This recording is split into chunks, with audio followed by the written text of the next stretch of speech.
Good morning to all of you, our faithful croquet watchers. We're back live on day 3 of the men's, women's and mixed doubles championship here at Surbiton Croquet Club. The mixed doubles has now been completed. The winners were Jenny and Chris Clark. No real surprises. They were fantastic and it was great to watch, and we managed to have some commentators on their game yesterday, so worth going back and having a look. Thank you so much to Croquet England and Croquet and Cocktails for the sponsorship of this live stream. Today is day 1 of the singles events, so the men's championship and the women's championship.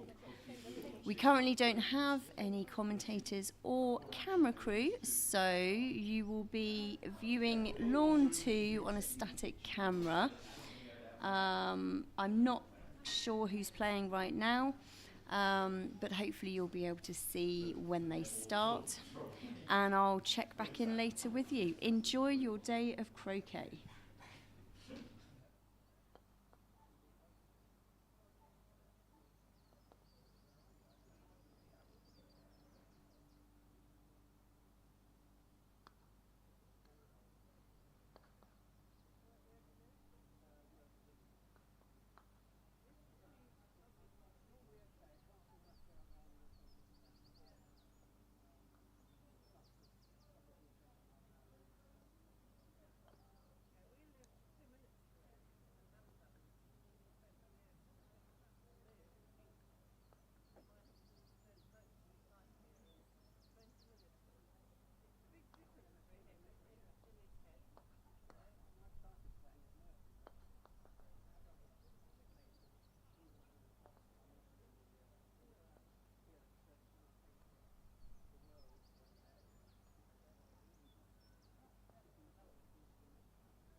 Who are you playing?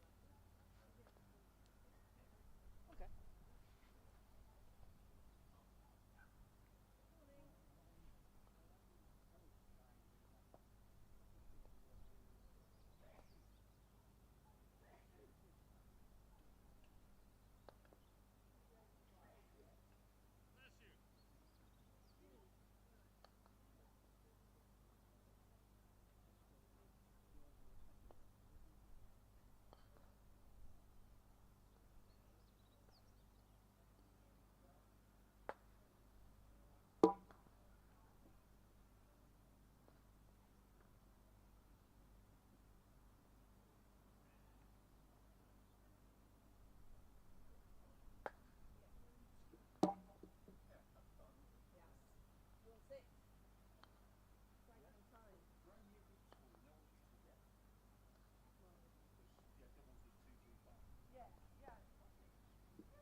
Missing it by nothing, so you don't flip up. That was the whole aim. You were aiming towards one up.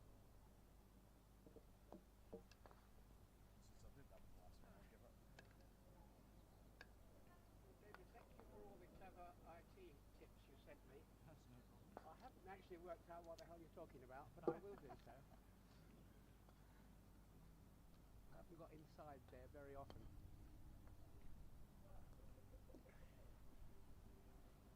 How are you, James? You're not in this bit. I got the hanging bar.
thinking, probably.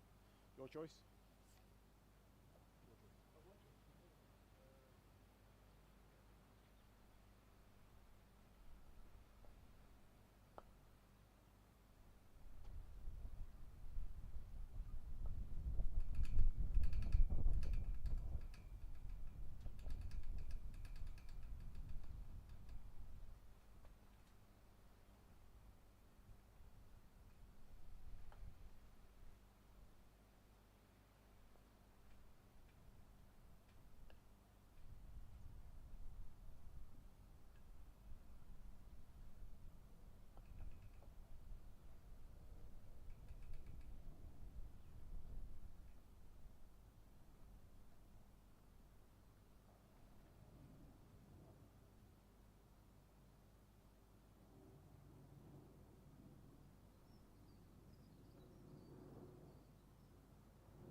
Right, time to head off now.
Oh, good. There are a couple of pictures.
22 to me.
I know I've got You've time. got loads of time. Yeah, and you say we are playing best of 5 tomorrow. I'm considering the conditions though. Might even get slightly silver. Right, depends. I mean, Depends how many. Well, it does depend how many bottles of wine we get through today. right. Or just 26 GB. Yeah. Which was not Saying game was actually good for 6 turns. First game was at the Surbiton Club and it's still 10 to 10. Yeah, well, I'd say you missed Roki after 1 in the first game. Just got psychologically hammered. He joined us and gave me a choice of my sort of 11-yard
14 to you, Nick, yeah? Some number, somewhere in the middle. Right, your call. I will start. Okay, I'll stick with pink and white.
Oh, you're going. He's going that way, is he?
No. Actually, you could do some refereeing, but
That's a vowel, don't use.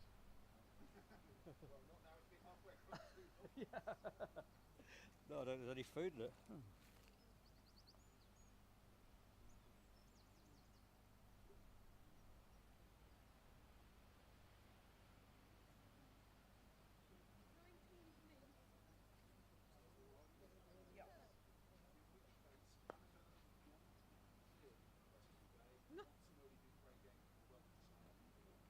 Yes, I think that's a good idea.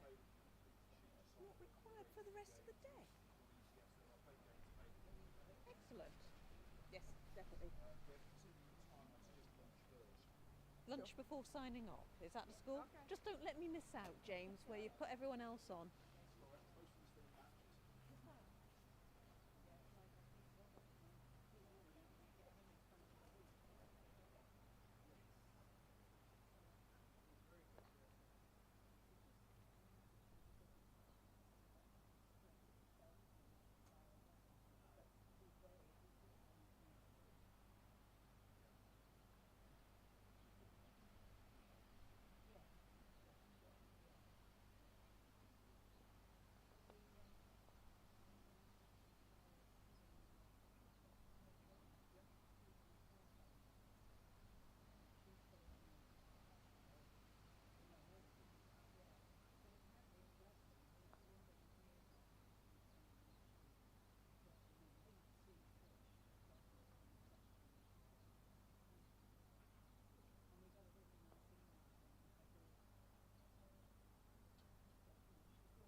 I've got contact, yeah? I take it green is in the corner.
That's what I thought. Yeah, it looked like Yeah. one of those Yeah. ones where you probably think things like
He just tidied his rush up. I'm just outside corner 4.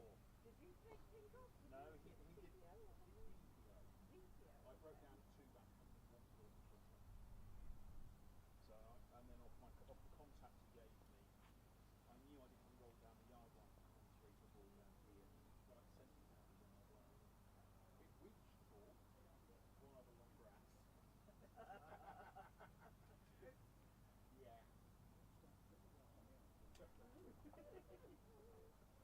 No, it's one of those things I knew if I come down the yard line I'm going to fall off. And as soon as I hit it, I was going to have to wave it off the lawn. Yes. Well, I spoke to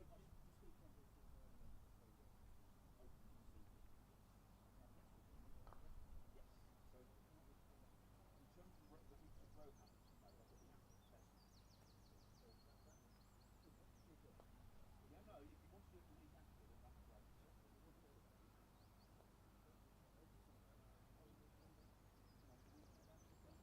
So there's 2 weeks, yeah. I spoke to Mark this morning, basically quite happy with half price colour.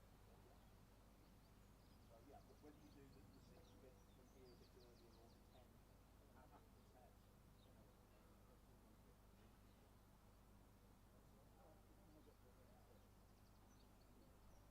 I can organise that.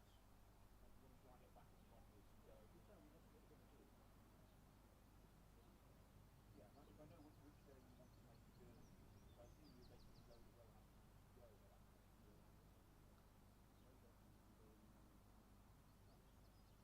So yeah, if I know which day you're aiming to play from Roehampton, I can make a thing. Yeah? Oh yeah. I don't know. Well, I don't know.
These quadways are easy.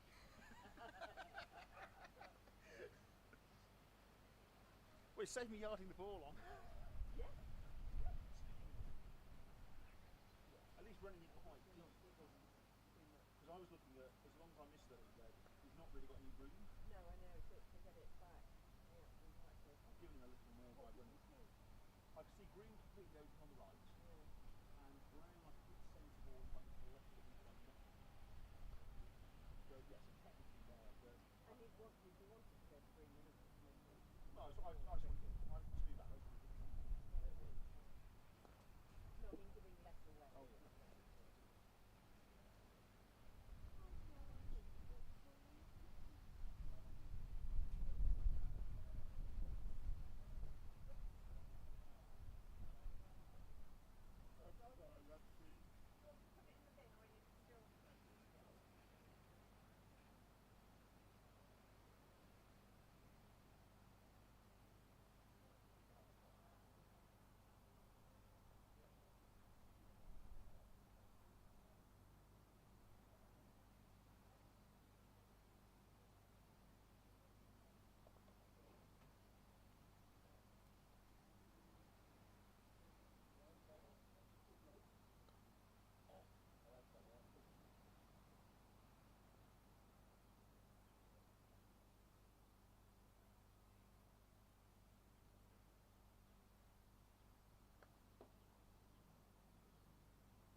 said the difference is you're not getting paid for this. Absolutely happy.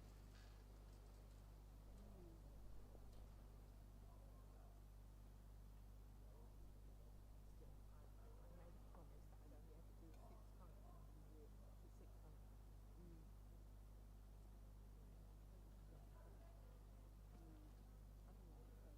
It's always the way. If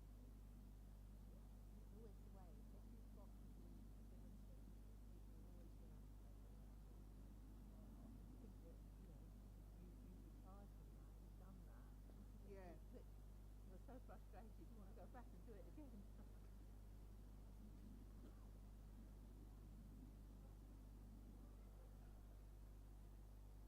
People are not visible. She does. I know she does a lot, but she doesn't do anything else. I'm such a little, you could do the colours. She doesn't try to do the colours. It's such a style.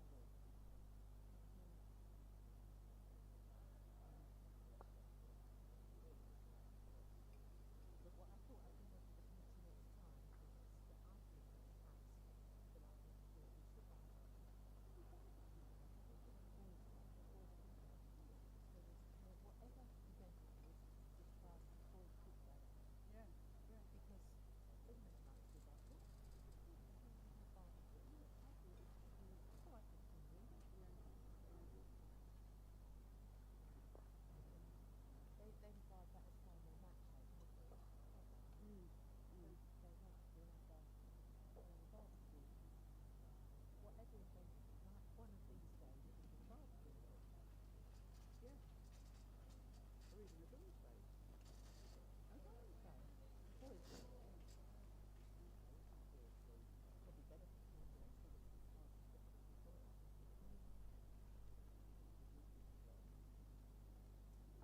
I've done one dog today.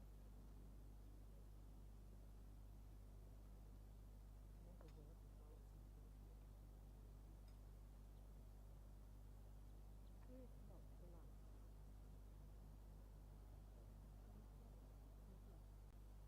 on the Saturday. Because he had to get through the night. 3 o'clock. People were, they were all hungry,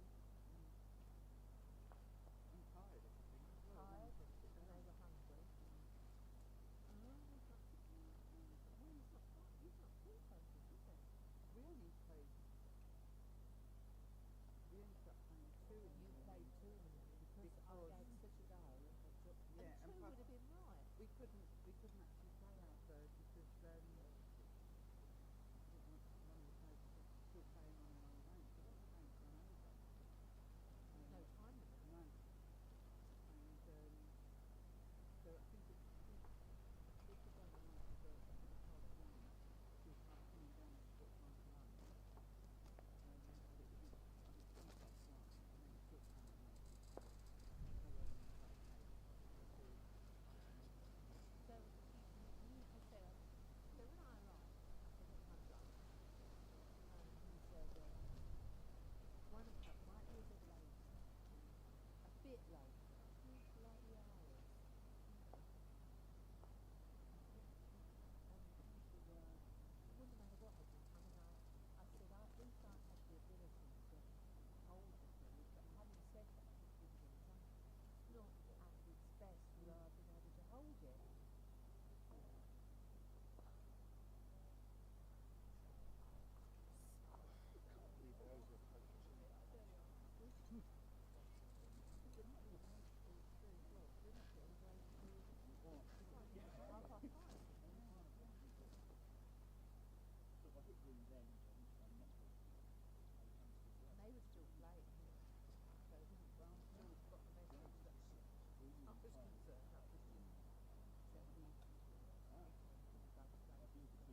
good. We should say when anything you want.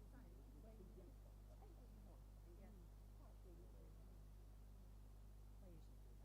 I usually do that. We were saying sometimes you want to Divide it up. Yeah, You can yeah. have this or this. Yeah, that's it. Yeah. Yeah, well, I'm from Nottingham and we have a fairly similar ethos to Surbiton Catering Club. So, Oh, well, I must go there and Yeah. say, yeah, believe it or not, I'm not a gardener Yeah. or a chef. Well, I Yeah. was. I did say Sunday. yeah. I gardening gloves on yesterday. yeah, were you at the gardening party? Yeah. yeah. Yeah.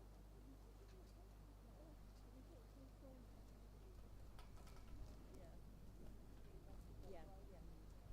And nobody offered to help Andy. Oh, dear me. And we did the Tuesday, and we did the No, it's only been Thursday. Yeah. I took out that we're not on the school run. yeah, I said, well, we're on. So Peter said, you know, Yeah. Seth, we have a non-croquet player, Seth Peter now. Under supervision.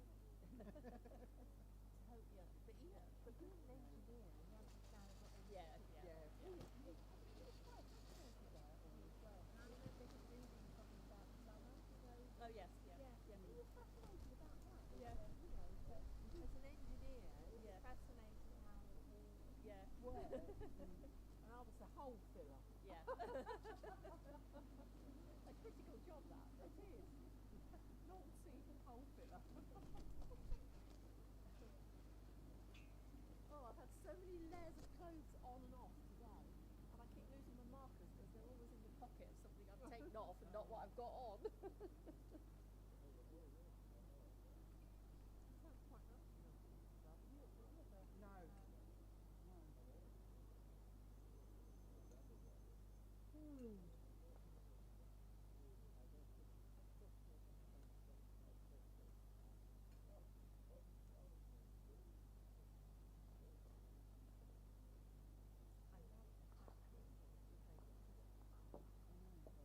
The rest of them could do a lot for like that.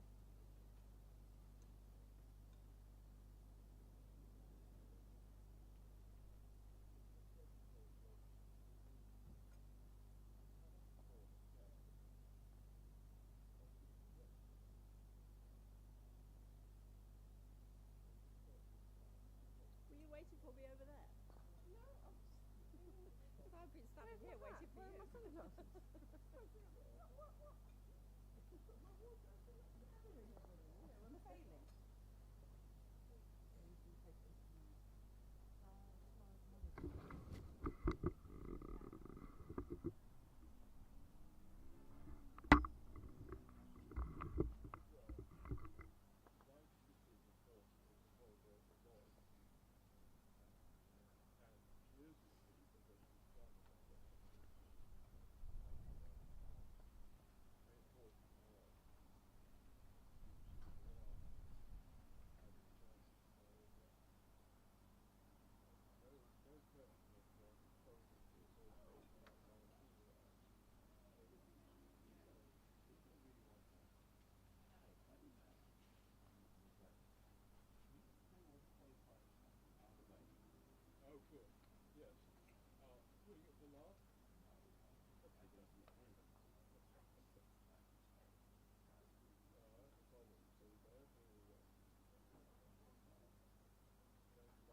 I assume you finished your turn 10.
think it was 26 PP3.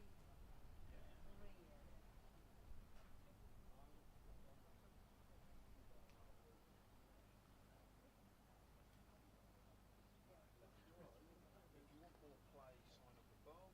Oh yeah. I've got some more for you. I'll talk to the handle. Super. Alright. We will talk to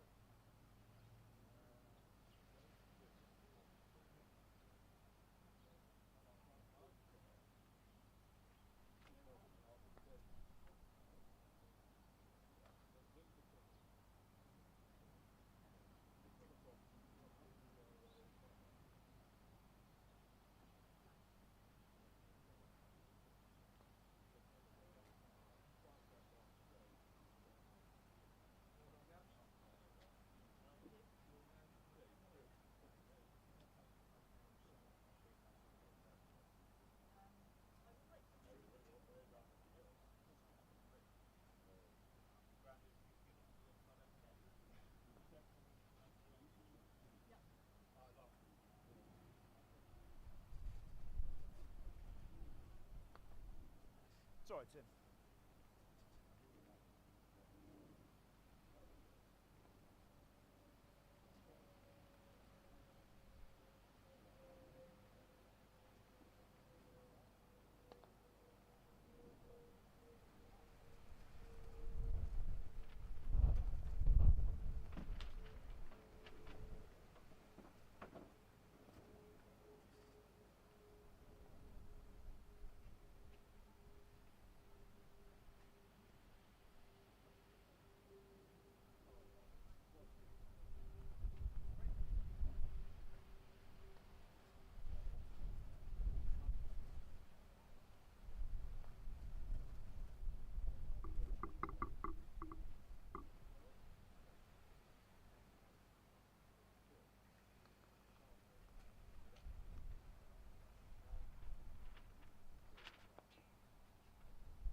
was, I'm afraid so. Because that was non-stop. It was. You had two of those.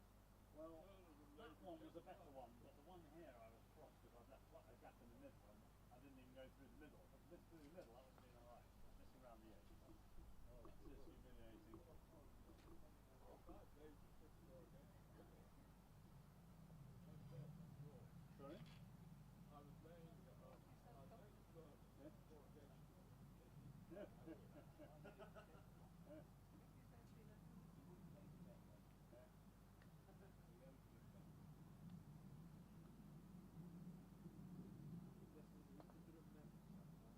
A little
no. It looks fairly straightforward.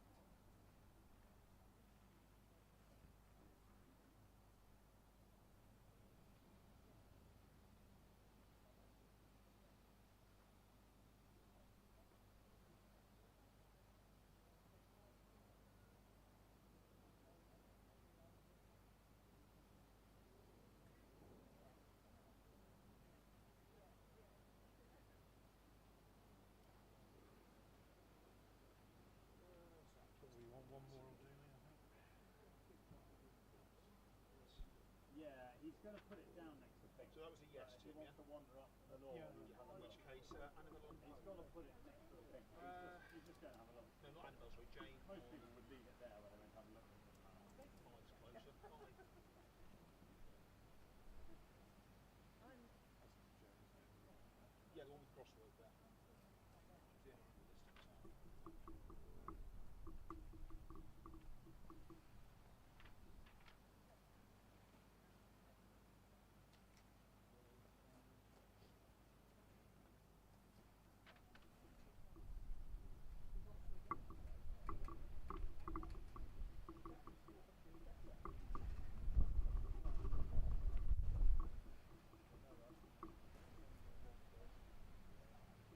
distance out.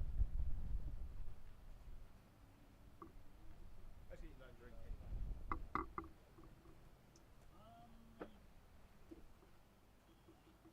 Well, we've had this one.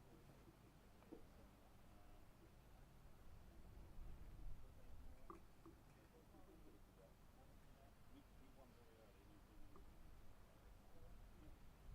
James Dean, the manager.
Well, obviously the next round.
the ladies. That's the ladies.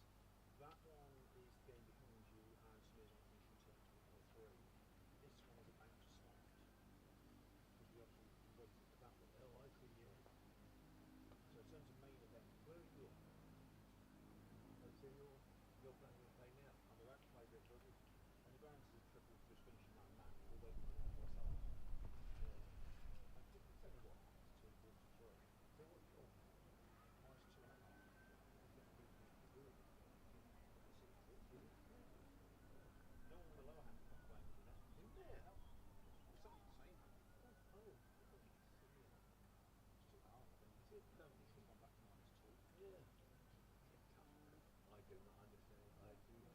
They keep saying to me, oh, you can't, you ain't got to go over to it. If you don't try it, how do you know you don't? Of course, I'll watch it and I'll think, what a load of rot. It's more fun to play with. Yeah, but see, look at the good players. They never have a different shot. It's tic-tac. And it is fascinating. What they want to do. It's the same with super players. The top players make it look easy. The club players don't. Yeah. Yeah, the club players, you obviously sort of, I've watched you for hours, and you do so well, you just put all the balls on the table. None of them went down those holes. They get a little offended with that, wouldn't they? No, men's doubles, didn't we win both of them? They did, yes.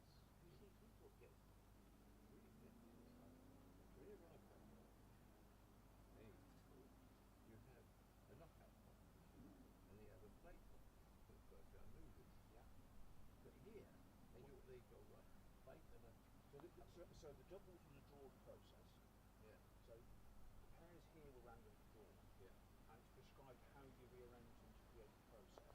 But you should never ever have any problem. We get two people playing themselves in the final. Well, it means the final to happen. Basically, they want that final, they want that final. Exactly. It's crazy. Because if you had the first round, if all those people were in that way, the first round losers would now got something to play for. Yes, All the best players. we had a plate competition as well, it's just not on the board. Oh, I see. But that was done as a flexible switch, so they had games. This is so low now. Best players go through before also they get knocked out on both options. They get knocked out on the play and the process. By having the drawn process, we played all of that on Wednesday. We played all of that yesterday. So that everyone's still in the main event as of Thursday morning. Yeah. Whereas we only had one knockout, half the pairs are out by lunch on Thursday. Yeah. So when you're coming up tomorrow, will some people not be coming back tomorrow? That is up to them. Okay. There is the play, there is, it's called the Depravings competition. So they will play more games. So in terms of what's going on there at the moment, this game is a main event game. Yeah. The game on lawn 4 is a main event game.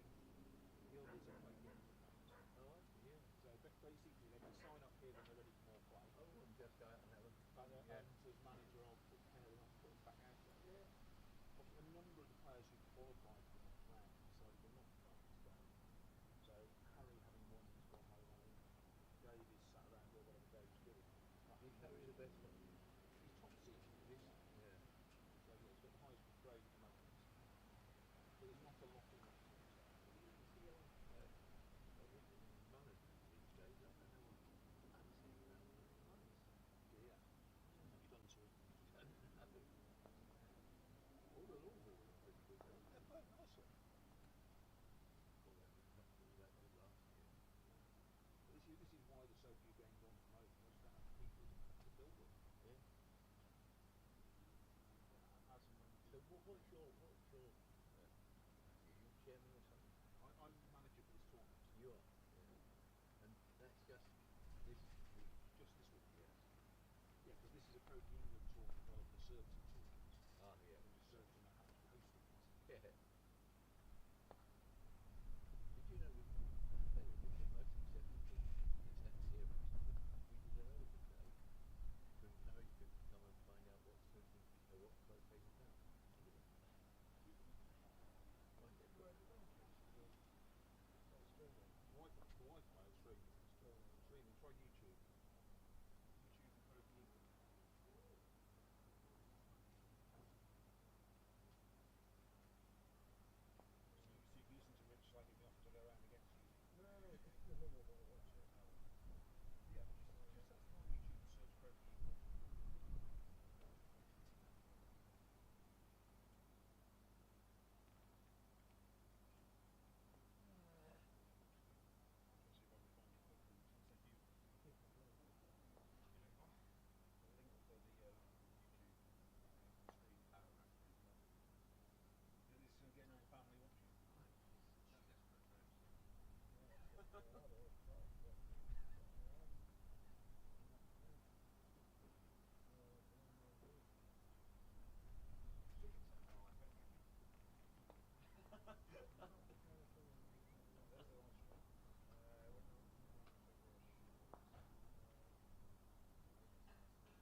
But it looks like that all the main event I want today has gone except the manager's match that hasn't started. Only the manager went just like, yeah, I know. I Three to me. reservations. Impossible explanation for that. Manager's slow. So every game has gone according to ranking position. Oh, very dull. Not as fast as Not mine. But you're not that far. Well, they're both unseeded, so.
I need a bat before I can start.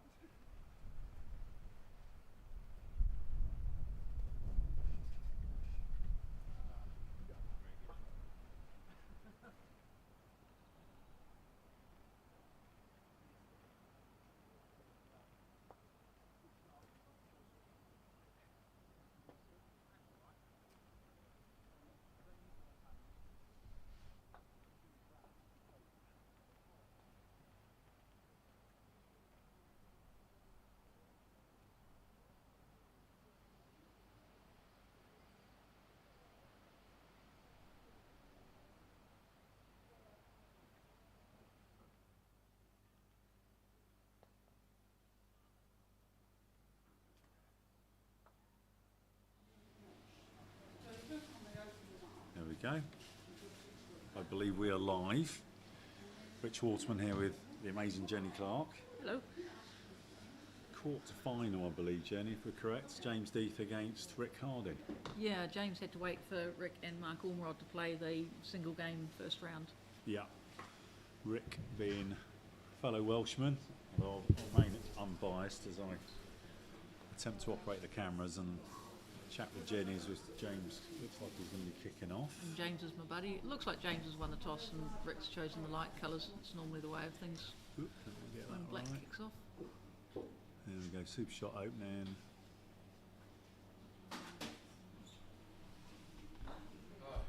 No. Oh, yeah. Nice hit. Sorry, I didn't realise we'd joined this turn 3. So, yes, super shot opening, ball lagged into the middle. Suddenly spotted there are random balls on the court. Actually, in Annabelle's match, she hit a ball on the east boundary second turn and rolled them both into the middle. Oh, nice. We didn't see the start of this game, but I'm assuming it was a super shot knowing James. So I've mastered the camera work in the previous game between Nick Parrish and Samir Patel. Let's see if I can commentate a little bit and focus on the action as well. Really, you should be out there playing and being part of the action, Rich. Soon, hopefully soon.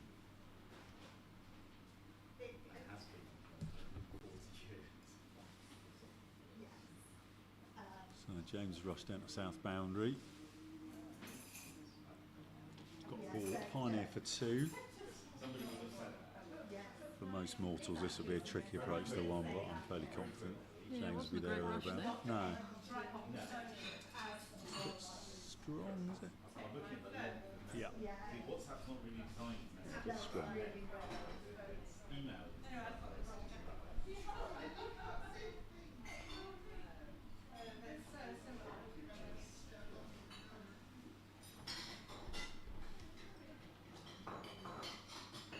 So yeah, if you can pan round, we'll see he's joined up with the other ball over by the east boundary, west boundary, sorry, near hoop 2. Switch the other camera, there we go. So James off west boundary, Rick's going up to B-ball.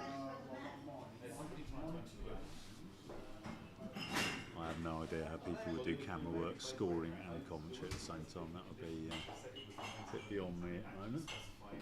Not too much scoring to do in AC. Yeah, that's true. Let's do a picture of Rick shooting from B-ball.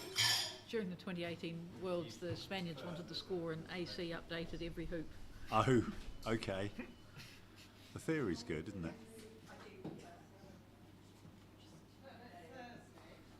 So he's hit then. Yeah, nice shot. Okay. Yeah, I've known Rick for a few years now. So I first met him at the Southport Festival that he was managing.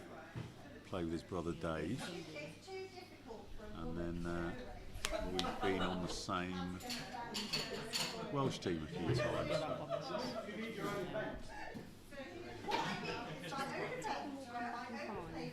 We'll be back in 5 minutes. We've just got a bit of background noise to get under control. As soon as you turn the mic on, people start getting rowdy behind. We'll be back in 5. I have an opponent for you, Mark. Gabrielle on lawn 4. Everything else under.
most people still in the event saying, no, I'm not going to. Dave just settled in. Harry's gone home. Jenny's gone to rest. Just didn't sleep well last night. Tonight, going to go off and rest. But yeah, they basically said no, Nick's shooting off as well, so there's another one gone.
Right, we moved outside.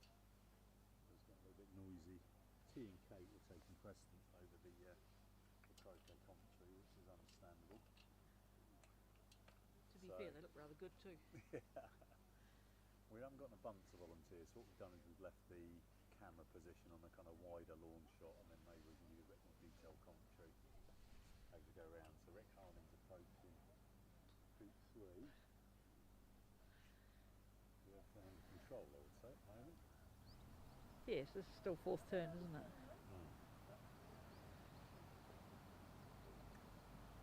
Rick's one of these players that plays croquet how I like to see it being played, which is he's quite adventurous, certainly not averse to the odd peel. And reasonably quick as well, which is Yeah. nice to watch. Yeah.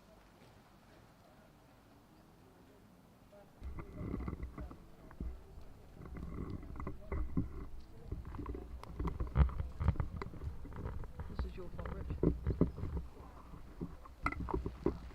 Our audio expert, Alison Morm, sorting us out. Yeah, the wind's getting up a bit as well, which might start coming through. Yeah. We're not doing too badly. I think we were forecast wind and rain, and we've not had too much of that. We've been fired already. You're coming.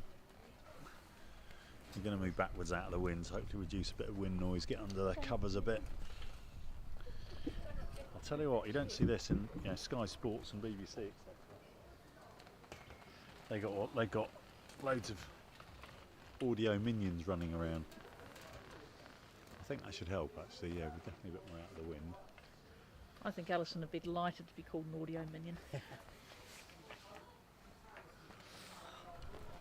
So I played, as I was mentioning when I was inside, I played croquet with Rick's brother Dave, who's like 14 handicap, and the most optimistic croquet player I've ever played with in my life. He tries everything, and he will, when he gets time to play more, he'll be very, very good. But at the moment, his ambition might slightly outmatch his handicap. But it seems like a bit of a trait with the Harding brothers. They like playing interesting croquet.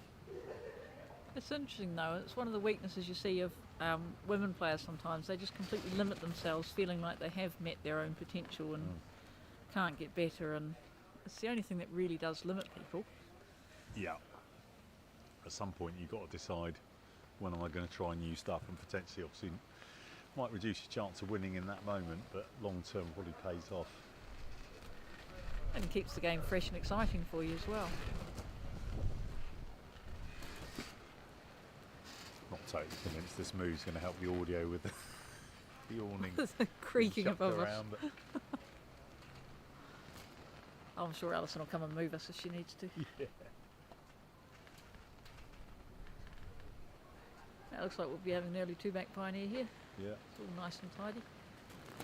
What's the leave going to be then? I think Rick does like his diagonals. I'm trying to think. I have played with him enough that I should be able to answer that question in more detail. I know he likes to experiment with different leaves. He's one of these people that will consider. Obviously, got a strong opponent, very strong opponent, and whether he's going to try and something that plays more to his advantage if James misses, I don't know. But what I like about Rick is he does think about stuff. He doesn't just like lay out a standard leave without considering what he really wants out of it. I think here he'll just be going for his favourite standard leave. You don't want to get too clever with James. Keep the nerves down and just stick with what you know. Yeah. But say on his day, it's tricky when you best of 5. But on his day, I would Rick can beat anyone. He's a very talented player. I believe these are best of 3s. Oh, best of 3s are they? Right, yeah, okay. they were going to have best of 5s at the okay. time of 8 entries, but having that early match. So that gives Rick more of a chance, really, if he can get his nose in front. There's a long way to go yet in this game, but They gave the women the choice of best of 3s untimed or best of 5s with time limits. okay. So there was a fairly vocal group that said no time limits, thanks. Yeah, I think I would have voted for that as well. I thought James did incredibly well yesterday. We had a nearly 5-hour match. We had a pegged out match, and he actually just let it carry on and let it finish. Yeah. And the tournament ended up, and if we'd had to have a final drawn process, then we would have had to play this afternoon or sometime later in the week. But he had assessed that, realised that the players who would have been involved potentially were around. Right. And it's just nice to see a tactical game being allowed to play out. Yeah. And congratulations on that as well. It's been following that on croquet scores. Very good. So, Chris was very good, and he's currently recovering from that with rather sore legs and back. Yeah. It's been lovely seeing him playing croquet. I saw him play at the counties on the last day as well. So it's a lot of people very happy to see a certain C. Clark showing his stuff again. Also really good for your up-and-coming fella that got to play doubles with him. Yeah. So yeah, Rick's still got us pretty much under control, but be a bit disappointed with that Pioneer, won't he? Yeah, I think he's maybe starting to think about it a little bit. And who have you got next in the women's, Jenny? Alison, I think. Right, okay. I believe, yeah. Quite pleased to see Annabelle's in the other half. She played beautifully on the double banking on the lawn with me today. Just wandering off the lawn actually, Annabelle. Retrieving her black ball. Oh yeah, Beatrice was pretty handy as well. And she had a couple of breaks and just took them round and had good leaves. I remember a selectors many years ago where I played particularly well. Probably the best I've ever played actually. I was doing TPs for fun, and then it all came unstuck. Beatrice picked me off in one of the games and I nearly didn't qualify for the knockouts, but thankfully scraped in. I think the last time I was down here in Surbiton actually was Annabelle had a birthday party. Oh, there was a big one, January. wasn't there? Yeah. Well, I won't name the number, but it was a big birthday party. And we had 30th. a little bit of fun croquet and I saw some photos from that, it looked really good. yeah, bit of karaoke. Didn't get any video of that. It's a bit more angled than I'd like. These hoops actually aren't too scary. So he's got balls around one back. I wonder whether is he thinking MSL or is he just going to... Looks MSL like. I guess we'll just see how far this thing goes. Ooh, that's a nice shot, isn't it? Yeah, nice cut.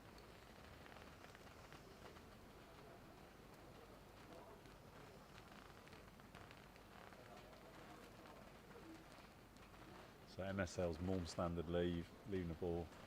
Ideally not rush ball on the back of one back, and then he'll put the other upper ball on the back of, and he comes through 3 back. It's got all sorts of good things going for it doing the sleeve. The Australians do it a lot actually. Yeah. Trevor Bassett and Dwayne McCormick, and they like doing the big roll out of corner 4 going to this ball. Oh, okay. Yeah.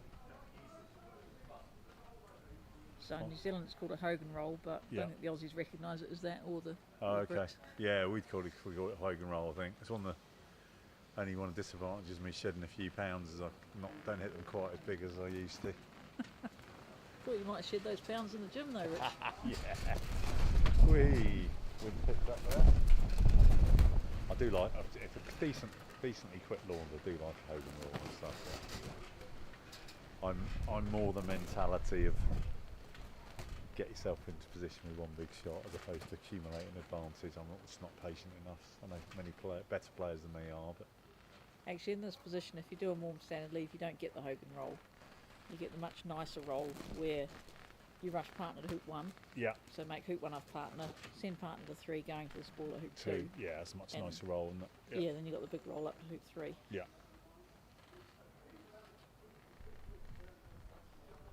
All looking good for Rick at the moment. It's not a commentator's curse, but it's a nice break, nice first break, fourth ball. The other thing that's handy is if black can see corner 4, because it means that if you stuff it up, don't make hoop 1, at least they don't have a lift. Yeah. Yeah.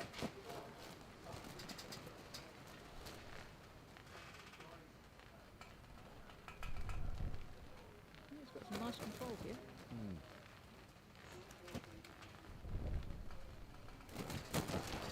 Nice position of red, but if you weren't A1, you could just go through it boundaries, still have a good rush.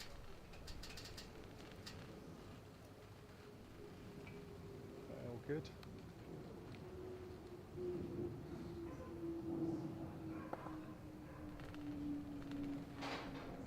There's a bit of excitement doing warm standard leaves here at the moment because the hoops have all been moved a bit to the east.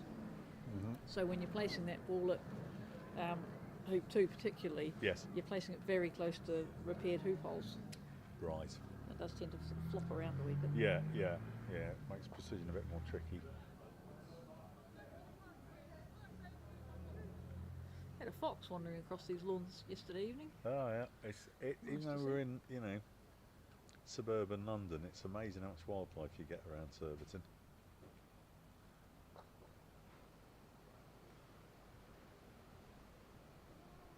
Yeah, Nottingham last weekend we just had absolutely loads of squirrels that Right. feared nobody.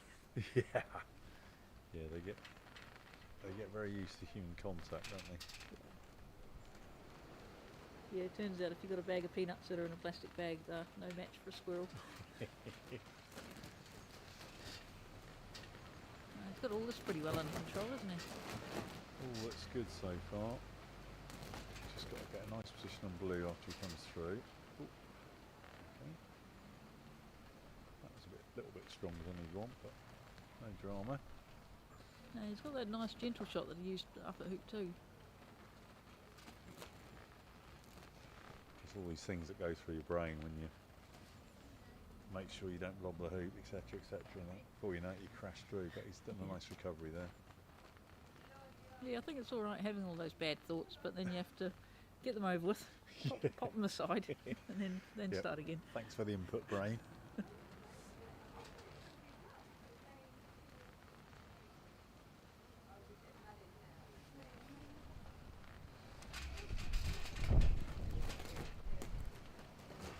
Might be a bit of that sticking out from the end of A ball. A little sliver, isn't there? More than sliver, actually. It's not too bad as long as you don't put a background ball in to keep it company. So we're thinking about different sorts of leaves, Jenny. So the answer to MSLs is that you've got a decent chance of starting out with an easier or potentially an easier triple, haven't you? Yeah, Depending on which ball they lift. But it gives you a standard triple Yeah. with either ball. yeah, The challenge for me is you got to rush. You get to make hoop 1 off partner, which is less scary. yes, But you've got to rush across to hoop 1, and you can't just leave yourself a rush pointing dead at it. yeah, yeah, So I generally go for NSLs, which does give you the Hogan roll Yes. and a delayed triple otherwise. yeah.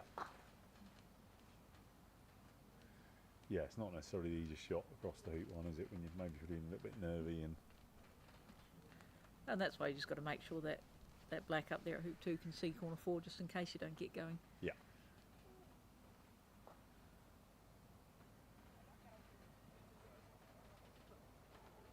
Yeah, I'm guessing he's probably left blue just a tad further south than he wanted to.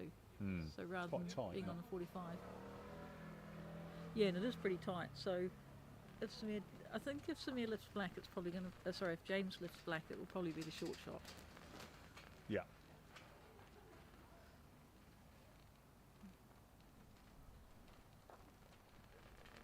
Don't know. James might fancy making Rick have a go at a delayed triple. Just say, make him earn it. Yeah, there's a bit of blue there, depending on where you want to play it from. Maybe in front of hoop one he's looking at.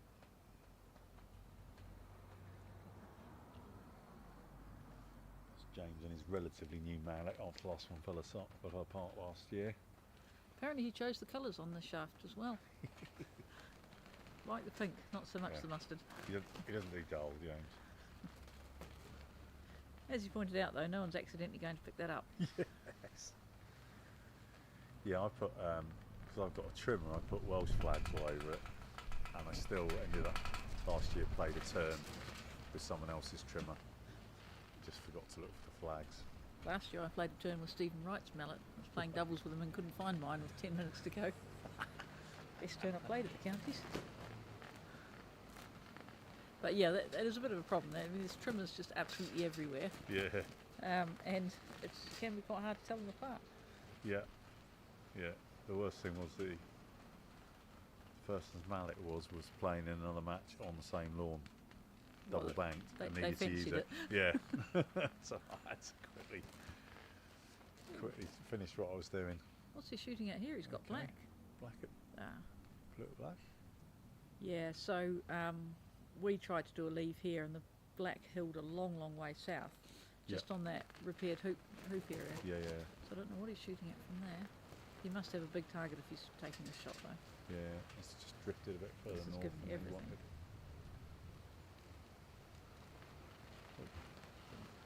I suspect the wind is putting off that first shot. Possibly seen Beatrice just sort of moving around in the background as well. Yeah, yeah, good spot. Probably the wind, I think you could be right.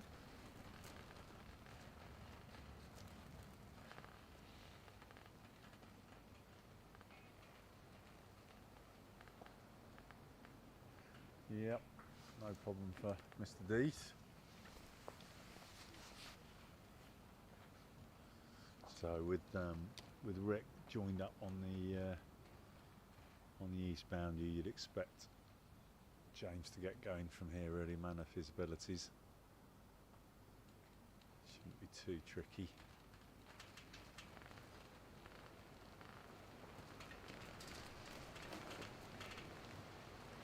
It's one of the advantages of going shooting for that ball is that he can then come over to the two that are joined together and get a fairly easy start on one. He said it was more open than the other one. Oh, interesting. But yeah, I couldn't actually tell if he shot north or south of hoop two. Could you? No, I wasn't sure. Yeah, exactly what his aims point was, but he hit pretty cleanly, didn't he? Yeah, He's it pulled was up it. quite short on the takeoff there. That's probably into the wind, and having been off the lawn for a little while. He's not going to fancy this. It's not- He's just had a good shot longer than that. Yeah, it's just not something you want early doors, really, is it? Yeah, takes out the back ball. It's quite fun psychology that when you're looking at two balls and one's a yard longer, Yeah, but you're going to be much better to hit that, yeah, but it's further away. yeah, yeah. It depends on where you're at, I think, in terms of confidence and probably who you're playing and where you are in the tournament. And I've been in that position where just going for the nearer ball is so tempting, but it's definitely not the right choice. Yeah, you sort of got to stop and ask yourself, what do I gain?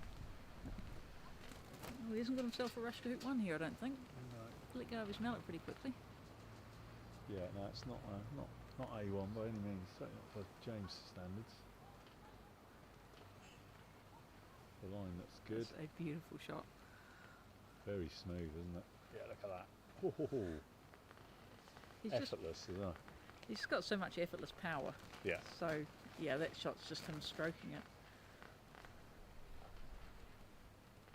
It's always nice watching James play. Yeah, it's just often comparing to sort of Ronnie O'Sullivan of snooker. He's just naturally, well, he's been playing for a long time, but he's just very talented, and it's all just very graceful and flowing, and not always conventional. Not a bad comparison, actually. and he's now got all the balls for TPO. Yeah.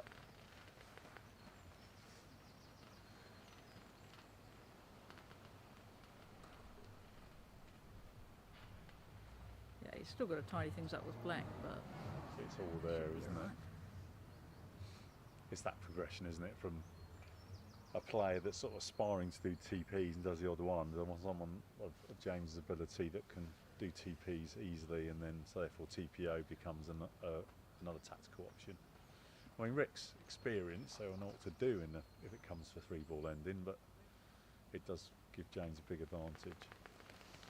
Yeah, and I mean these hoops are reasonably friendly, but you can't just easily slap through them from 4 or Yeah. 5 yards. Yeah.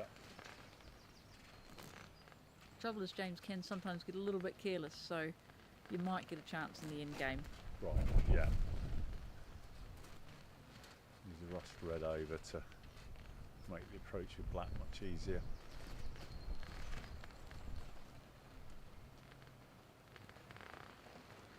That is probably one of James' biggest downfalls, isn't it? Just making sure that he stays interested enough to focus.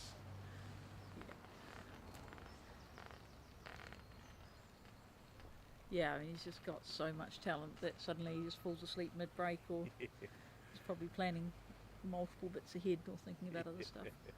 And also that James is managing the tournament, so he's got a bit of an eye Right. around the lawns as well. Yeah, yeah, that's not a trivial thing to do, is it? He's a good manager though, he's very relaxed and he's got a lovely manner about him. It's important to have a manager who sort of understands the kind of the rhythm of the tournament, and you know, not just getting the matches played, but understanding kind of where players are at and what makes the most sense. Yeah. Oh yeah, I've always heard a lot of compliments about James and his management of tournaments. Always just been really laid back, relaxed, Yeah. friendly. It's pretty hard to rattle him. I think the only time I've ever seen James rap was when we run out of beer. And even then he'll find solutions. Yeah, he was struggling in a match. I think we were at Hurlingham and had to go and get him a post-lunch beer. We share a love of good ales, so spent many a good evening in the pub with James talking about croquet. It's a really good culture that in England. I mean, there's quite a lot of drinking involved, but there's also that really social culture of just having a drink and chatting about Yeah, past matches or things that are just happening in the tournament, and just a real friendliness there. yeah, that's something I do enjoy. It's one of the things I really enjoy about the counties that we've just played in, which is that kind of social aspect and having a drink after the game, and it's good fun. It's competitive, but it's fun. We lack that in New Zealand because there's not the culture of having a drink after and Right. having a chat, because if you buy someone a drink, the polite thing to do when you've just got a drink is sit with them and have a chat with them. Yeah. In New Zealand most of the clubs are dry, Ah, okay, and right. there's definitely not that culture, which it's quite good here. If you're having a bad day, Yeah, we had a really rough counties and it was great. yeah, Come off the lawn and there's drinks flowing. yeah. But also I've learnt so much starting off my croquet in England. Just you lose to a better player and then they'll give you a few tips, and Yeah. they're very generous with that. Yeah. That's one of the things I've noticed being involved in different sports, is that the really top players in croquet are incredibly generous with their time and their advice if you want it. I know a lot of the innovations have come from individual players thinking of things, but there must be a lot of discussions as well that lead to changes. Yeah, and it doesn't seem to be that I'm going to hold back information because it might be to my advantage. It just says genuine interest in progressing the game, which I love. Yeah, we'll just get everybody better. Yeah, it's good though, isn't it?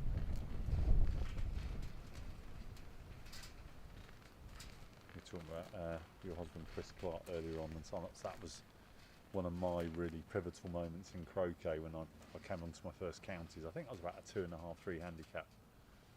And I think I got to partner Chris about 8 or 9 times, and I did enough. I got around to 4 back. Combinations is between 2 back and 4 back. But I learned so much. My handicap over the next couple of months just plummeted. I think I got down to like a half or a 1 really quickly because Chris had explain to me this kind of accumulating advantage and not necessarily always going for a break straight away. And just understanding just better ball positioning on the lawn. It was just absolutely incredible masterclass for me. He's good, and a lot of players are the way they'll explain why you're doing things, not just hit this here, but this is why. Yeah. I like this option of James's. I've seen quite a lot of people in New Zealand actually tend to just rush across the 6 and then play the takeoff. Yeah. I'm much more comfortable rushing the peely down, Yeah. croqueting it back up. Yeah. Gives you a little bit more control over the striker's ball, I feel. Yeah. It does. That makes sense to me. It's like I remember when I first started trying TPs, I was definitely trying to rush things into places too much, and just being a bit more patient and just using croquet strokes. You can see that's right. That's beautiful. Right on 6. Yeah, I mean the thing going on, mainly with the counties, but also here and a lot more in doubles, is the alternate stroke doubles as well, which is good fun. Yeah, I think it's been great. I think we've got an experiment this year, which is one side can play ASD and the other can decide. They don't have to play it. And I think that what that meant was there was a lot more alternate stroke doubles played at the counties. And I used to be a bit sceptical of it, because I think I was always thinking, what if I let my partner down? And actually I discovered it's okay.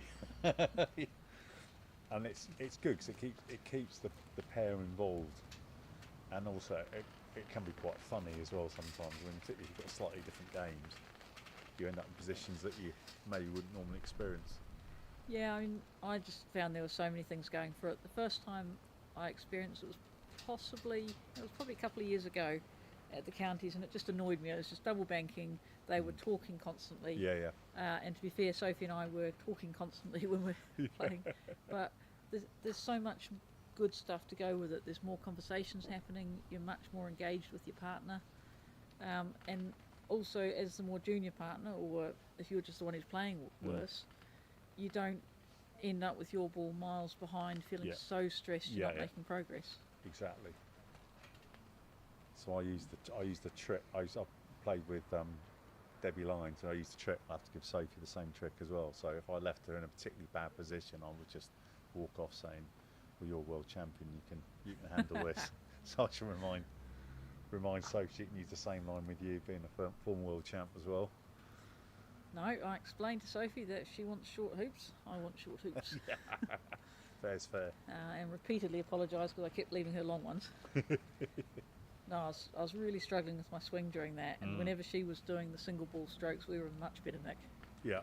And just over the 4 days, the progression of her croquet strokes was incredible. It was from being very adequate to being really strong. Yeah.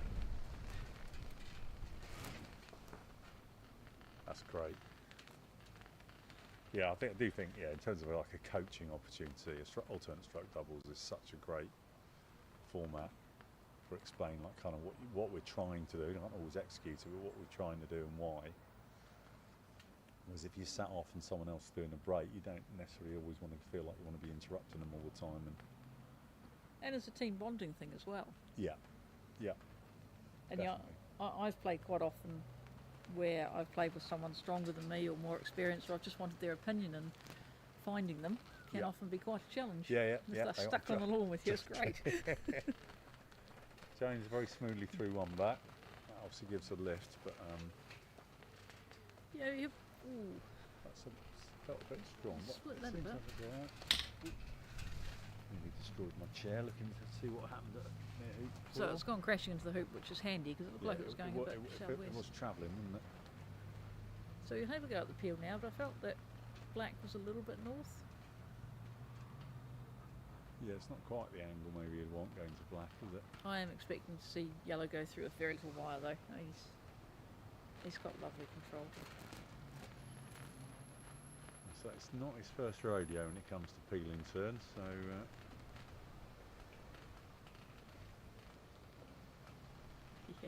nicely done. Effortless. And you saw how long it took him to line that up. Yeah, it was just like, it's there. Yeah, compared to some other players of James's standard, of which there aren't that many, but he just seems to intuitively know where to put balls down and what they're going to do. Yeah, it's got a lovely touch.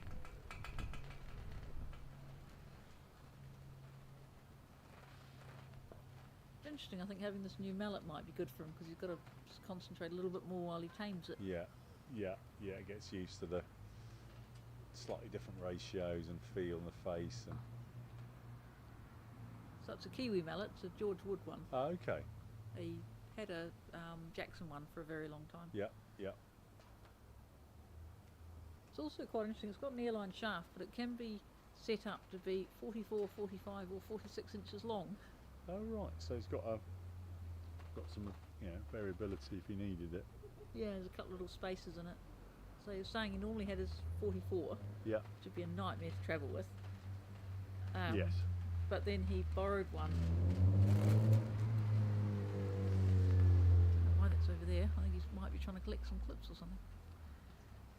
I didn't think to ask him whether he keeps the same length for when he plays golf croquet. I'm assuming that he would, just for familiarity. But Yeah. So yeah, he borrowed one for about a year. I think that was 46. right. So yeah, it looks like he's trying to pop red to avoid the squeeze. Ah, okay. Yeah. Yeah, yeah.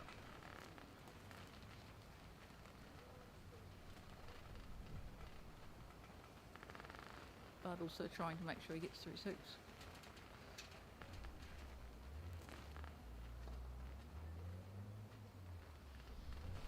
So a 3-ball ending, that's one of the things that the 1-ball player is looking for, isn't it? Opportunities to put the 2 balls in positions whereby you're going to leave something in the break.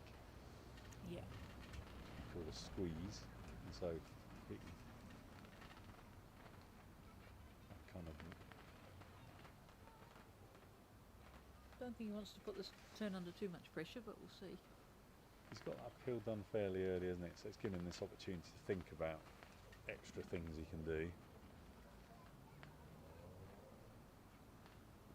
Nice to see he's making sure he's getting an alt pioneer, because your other options leave another ball down at hoop 1, but Yeah. that's a bit rough. It's just adding a bit of extra pressure if you don't get a good rush up to penalty and suddenly you're regretting trying to be too clever. But yeah, he's basically just playing so smoothly. Oh That's dear. quite big. Was playing so smoothly. He He's thumped that one a easily bit, getting didn't he? rushes out of hoops. We got the ratio wrong as well. He didn't get the Yeah. full rush there. Yeah, because the striker's ball went in a good spot. I wonder whether again that could be this concentration thing and it's everything that is working almost too well. Yeah. Because he did thump that ball to 3 back a little bit strong as well, didn't he? So Yes. we're kind of picking hairs here, but like just given the level of play that James has demonstrated as he's gone round, they're just no one's a perfect I was surprised focus. there. I thought he might smash through and then rush back to red. Come back here, yeah. Yeah, he's not leaving himself a lot of time to pop red if he wants to. No, because it's not a nice angle popping red going to Rover. No, that's a Rover Pioneer. We're not popping anything, I think. Look like it. Oh, sorry, no, he's going that So direction. he's going to come. No, he certainly can have a go. We'll come here after penalty.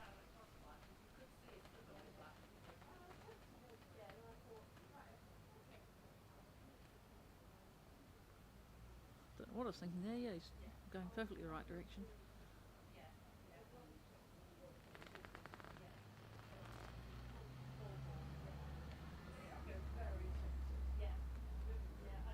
I think Annabelle and Beatrice are finished.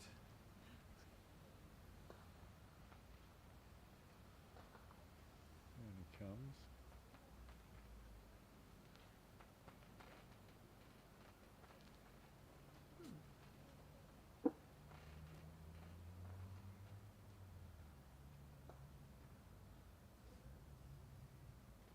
So, how's this peel happening then? He thinks he's got other plans. Just not sure what they are yet. Yeah. Perhaps rushing across after Rover. Yeah. Yeah, I don't think it's played out quite what he was expecting. Just that he was sort of tilting his head a bit there, so I think he was reassessing what the.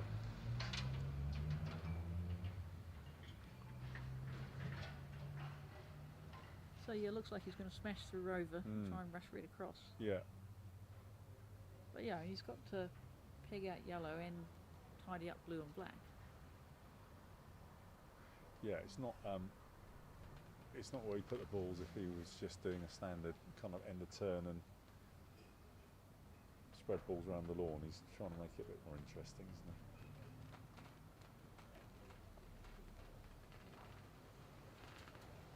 I guess that's illustrative of the confidence levels that he's got.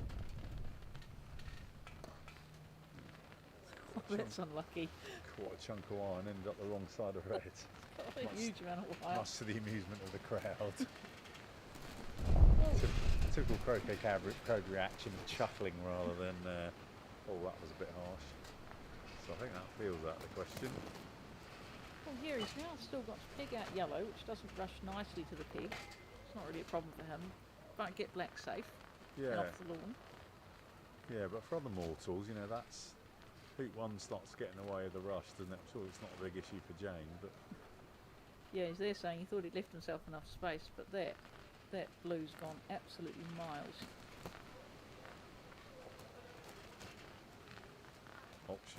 options. Most of the options look to me like rushing blue off the east boundary. Rushing black off the east boundary and taking off to yellow. Yeah. But we'll see what he does. He might ever go at this peel still being James. So as long as red doesn't end up anywhere near any other balls, it doesn't really matter particularly where that goes, does it? No, it's just getting yellow out. Getting yellow off the lawn's important. Having done all that work and not pegging out Oppo would be disaster.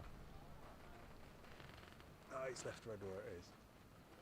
Okay, that's not horrific, is it? No, he's going to be picking out yellow with a big split though. You come down to black. Unless he decides to have a bit of fun and have two off. That's beautiful. He's just so good Just at those shots. effortless cut towards the peg. The thing about that shot with James plays it's so smooth, and he, as you said, he generates power so easily that he's not thrashing at it. It's just a very smooth croquet shot for him.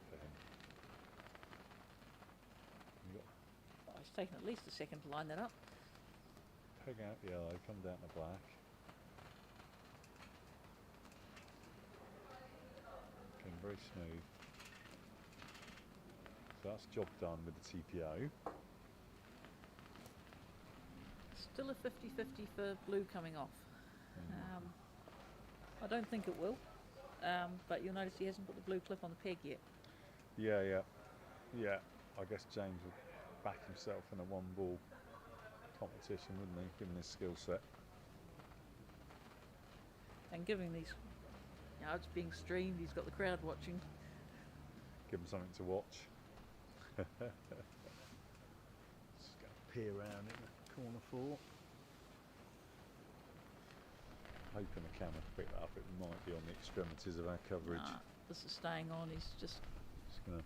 He's off to corner two.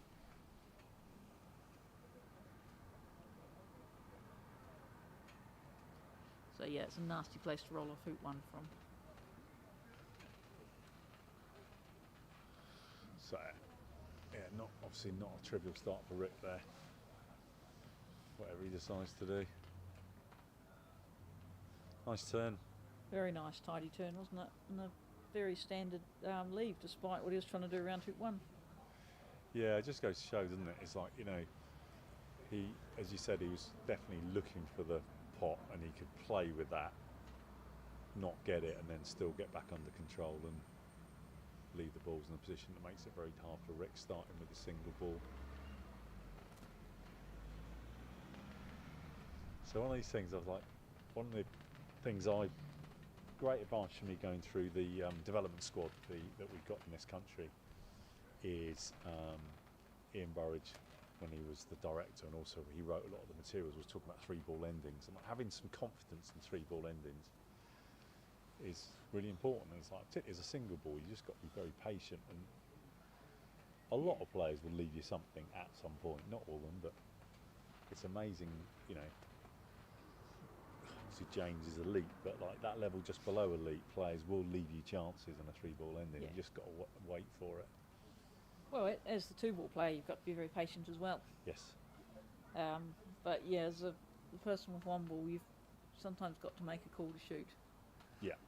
Yeah, at some point you're going to have to start having a go, aren't you? Otherwise you're just going to roll over and have your belly tickled and bought a drink at the end.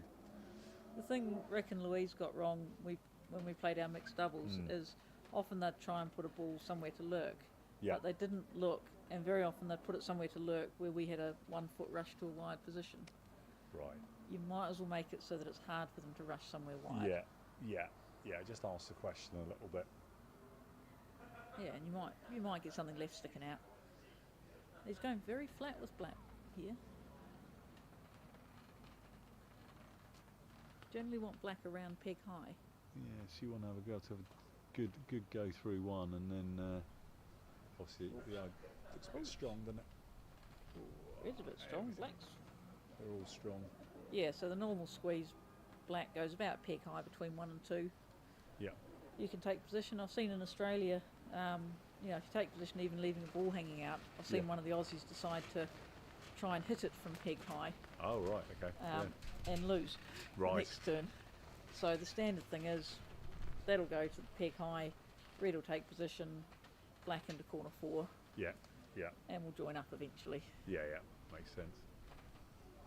I remember being in the position in the Southerns against Dan Gott. We end up in best of 3. We end up with 3 3-ball endings, and I got going with the single ball in both first two games. I broke down the first game, and it wasn't dissimilar to this start. And he ended up hidden right into corner 2, and I just looked at it, thought, I just feel like I'm going to hit that. One of those weird ones where you think you're going to hit stuff. Oh, he's going for it. Okay. I guess blue is the fallback ball. Yeah, I just fancy taking position though. Yeah, and just go. It's very strong then, isn't it? Because, like, as you said, are you going to shoot with black at that and risk? It's James' potentially shoot giving 1 a lot? ball, and Yeah. I mean, even if he misses the middle of ball, he knows Rick will turn around and shoot at him. I just don't like this. His next shot's going to be very long, and then it'll be a while before he can see anything, I suspect. Yeah, because James is good enough that he can just play blue and just do a very nice lead, and Rick might not get a look in for a little while now. I can understand it as a single ball, you're kind of looking to get going, but sometimes. You've got to ask the question, what are you going to do if you hit in corner 2? Yeah, huge take off and probably put it back in front of you. So, we've been here before. Isa, Oh, hello. the man himself. I'm doing very well, thank you. How are you doing, Chris? Yeah, I'm good. You like to? Got another pegged out ending game? Yeah, would you like to join No, Rich no, for a bit? no. You carry on. Yeah, well, at some point we'll persuade Chris to join in the fun. Well, we'll just sit here and wait till Chris whispers things, and then we'll repeat them as if they're That's our a good ideas. point. So as Jenny was pointing out, so, James is just going to leave Rick with a very, very long shot as opposed to some sort of squeeze in front of one. What are you doing here, Chris? This is interesting because James is sort of meant to be significantly stronger than Rick. Yeah. If you're stronger than that and it's a 1v peg v1 game, you don't normally want to lay up in corner 1, even with them in corner 3 really, because it might be their best chance to get a 3-ball break. Yeah. So, if Rob was playing, he'd probably be laying up tight in corner 4. Right. Yeah, makes sense. But the standard line of play for most players is to throw red towards the end of B bulk, corner 3 area, get red, get black and blue down into first corner. Yeah. Ideally wiring the backward ball, but wiring the backward ball's not trivial from here. I know James has got a really good stop shot, so he can get this quite a long way. He hasn't even tried to go behind the black there, he's just gone for full distance. Yeah. I didn't feel he left himself a lot of room with where he rushed that red to. He didn't. But that's given him a huge wide area there, that is massive. Yeah, So but he'll be disappointed not to wire black on the croquet stroke. yeah, but the trouble is, like you're saying about laying up in corner 1, you're leaving the guy the Hail Mary. Oh, you're giving him more than that if you Trying to miss the cut cut it. rush. So this is almost compulsory now to shoot at this. Yeah. I'll leave you to it. Thank you. you, Chris. Yeah. Yeah. James going for the big cut, and sometimes with a big cut, you don't get any of it.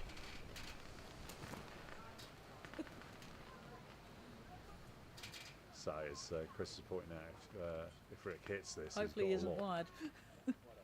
Right. Lovely TPO. I didn't want to roll down here because there's a lot of wire. Yeah. Yeah, James was just saying off camera that he wanted to cut that ball down because he felt that if he was rolling down, there's a big chance of wiring everything on a ball that he's moved. So I think Rick's got to be very tempted by this. You spot about 2 foot east of the corner. How far apart are your balls, The James? way that Rick's standing, I don't think he's taking Okay. this. So there's no double here. No. I was coming in sort of 45 degrees. He doesn't want to give it all to James at this point. I would have been quite tempted because if you hit, you've got a good chance of through balling. Yes, you are. Thank you for your contributions, James. Chatting to James, we're trying to get him to pop back after every hoop, explain what he's doing. There might not be another hoop after Rick going there. Yeah, he's I know Dave would be looking to finish from yeah, there. I've got a different. My viewpoint is, and no disrespect to Rick because Rick's a very good player, but if you're playing someone as good as James and you get an opportunity like that, I think I'm going for it every time because you don't get many opportunities to pick off the big boys. And if you'd have hit, he should be able, Rick should be able to 3-ball it round if he'd have hit Yeah. James. You got 2 balls near your hoop. Yeah. You take your chance. Bit of a Hail Mary, but if you hit the shot, Yeah. it's your chance. And yeah, your next shot, I doubt he's going to have a shot at anything here. I'm not that confident James is going to fail any hoops either. No, he's just looks he's- lovely. So now what are you doing? Maybe waiting for your lift? Except that Yeah. he's not waiting for his lift and that he's gone for some threatening thing. Yeah, I always think from a mindset perspective, and it's not just true of croquet, it's true of anything. I think if you know you're the weaker player, you've got to be, you don't have to be reckless, but you have to be quite aggressive. Aggressive, yeah. That's not reckless. That's No. a shot to have 2 balls near your hoop to win the Yeah. game. I thought reckless was shooting at corner 2, but yeah, I just get in front of your hoop and then you've got your pick off in corner 2 after you run it. So one of the biggest disadvantages that Rick's got is that this is not James's first rodeo at 3-ball ending, so he's not going to do anything silly, particularly having been a breakdown. Yeah, getting a breakdown's not a nice position to be in, to be honest, given the lawns are reasonably Yeah. easy.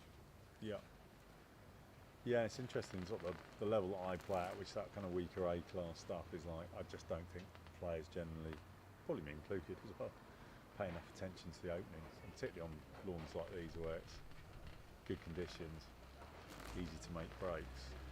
You always think there'll be another chance. Yeah. Yeah, now Rick's been forced to run away where previously he had a shot. Yeah. I suspect James will only have a go at this hoop if he can be sure of a forward rush. Yeah. We'll see what he does. But yeah, you'll get the odd random error out of James, like that cut rush that he got a bit aggressive on. That's probably what Rick's hoping for. Will he do something that unexpected that gives me a hope? It's probably your best good player to get that sort of stop and concentrating error out of him. Yeah. That's one of the things I've definitely noticed about the top players is like their level of focus generally is incredible actually, particularly compared to us I say me, other mortals that are, we play county level but that I'm not elite, that I notice that focus is something that the top players do really well. It's something Robbie Fletcher does incredibly well. Just zones in, he's like in it. I had a great privilege of being a member at Colchester when Rob Fulford was a member as well, and like just watching Rob go around. The problem with watching Rob go around in practice and things is that you think the game's really easy. Yeah. Because he doesn't play hard croquet strokes, and then you realise he's got unbelievable control. But like back to what we were talking about with the counties and just the general social thing after play, you can get to watch Rob at at Colchester or wherever, and then you can go and say to Rob, why'd you do that? Yeah. And he'll always just take the time to answer you. Yeah, it's brilliant. I mean, the days we used to have the AC croquet pods, but Rob ran the one at Colchester, and one night I turned up and it was just me and him. Oh, that'd be quite a privilege. Yeah, and he was like, "What do you want to do?" And I said, "Well, can we just go around doing a TP?" I was fairly new to TPs at the time, and I wish I'd had someone there to video it, because it was just so easy. Because it was just like, put balls here, put ball there, and then I wouldn't quite do it. And he said, "Okay, so we'll adjust it by doing this and this." And I just went round. It's just so easy, and I'm like, "Oh wow!" Can you imagine having a Rob Fulford on your shoulder all the time, just saying, "This is okay. Get this. This is what we can adjust to." It was incredible experience. Well, I've been pretty lucky having Chris with that. Yeah. I can imagine. Yeah. But yeah, and the coaching pods were just brilliant. And Ian's done a fantastic job of creating those. Yeah. Something we're looking at revamping again now. They sort of had their day, and then just started to dwindle off a little bit. So we're looking at the croquet pods again, and we're looking at me and my coach and director Hatton. We're looking at the croquet pods again, and we're looking at the mentoring scheme. The mentoring scheme, I think, could be a better structure in this country. It goes on informally quite well, but I think we can do a better, more structured job with it. What's he got, James? Oopsies. Yeah. So that's I thought you were covering your eyes because you're worried about it. So Rick obviously went off in a corner 3, and then James just laid up nice rush to boot 1, and I suspect Rick can see absolutely nothing. I was a bit worried that he had a bit of blue from south of the hoop, but James is pretty So confident. I assume he shoots corner 4. And then you just get this dance where James is, I don't know if he's going to, certainly until the lift, and I suspect James won't leave him much in the lift. I don't know if he's going to get a much better chance than he had when his ball was over by hoop 3, and Yep. as you pointed out, Jenny. I'm just going to leave you for a second. I'll be back in a couple of minutes. Oh no.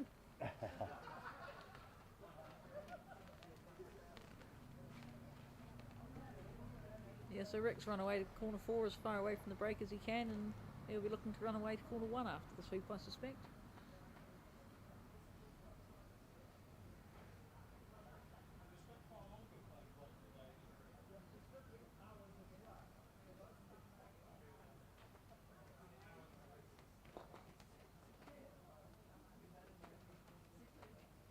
So one of James's strengths, he's got a really, really good stop shot.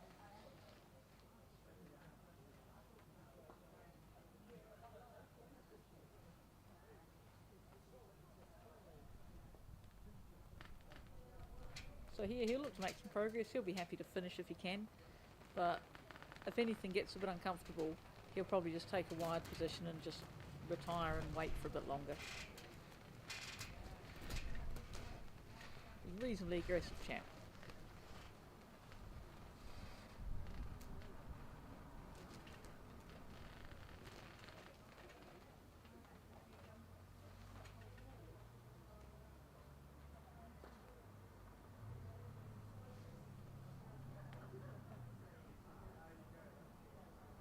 And yeah, smashing off there, he's going to have a good rush to hoop 3, so could be looking to finish this. He'll look to rush to corner 4 after hoop 3.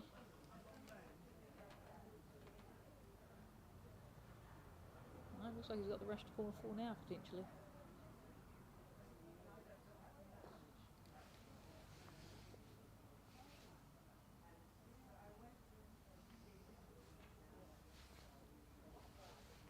He's got a slightly awkward result. Looks like he's about 2 or 3 yards north of corner 4. So I guess we'll see him take off, try and get behind that. I don't know how well you can see this on a live stream. Not sure if we've got the entire court there. No, he's 7 or 8 yards north of the corner.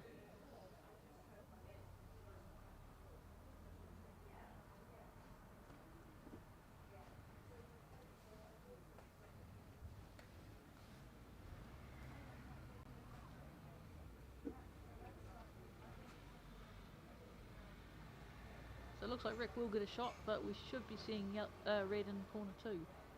Well, on its way to corner 2.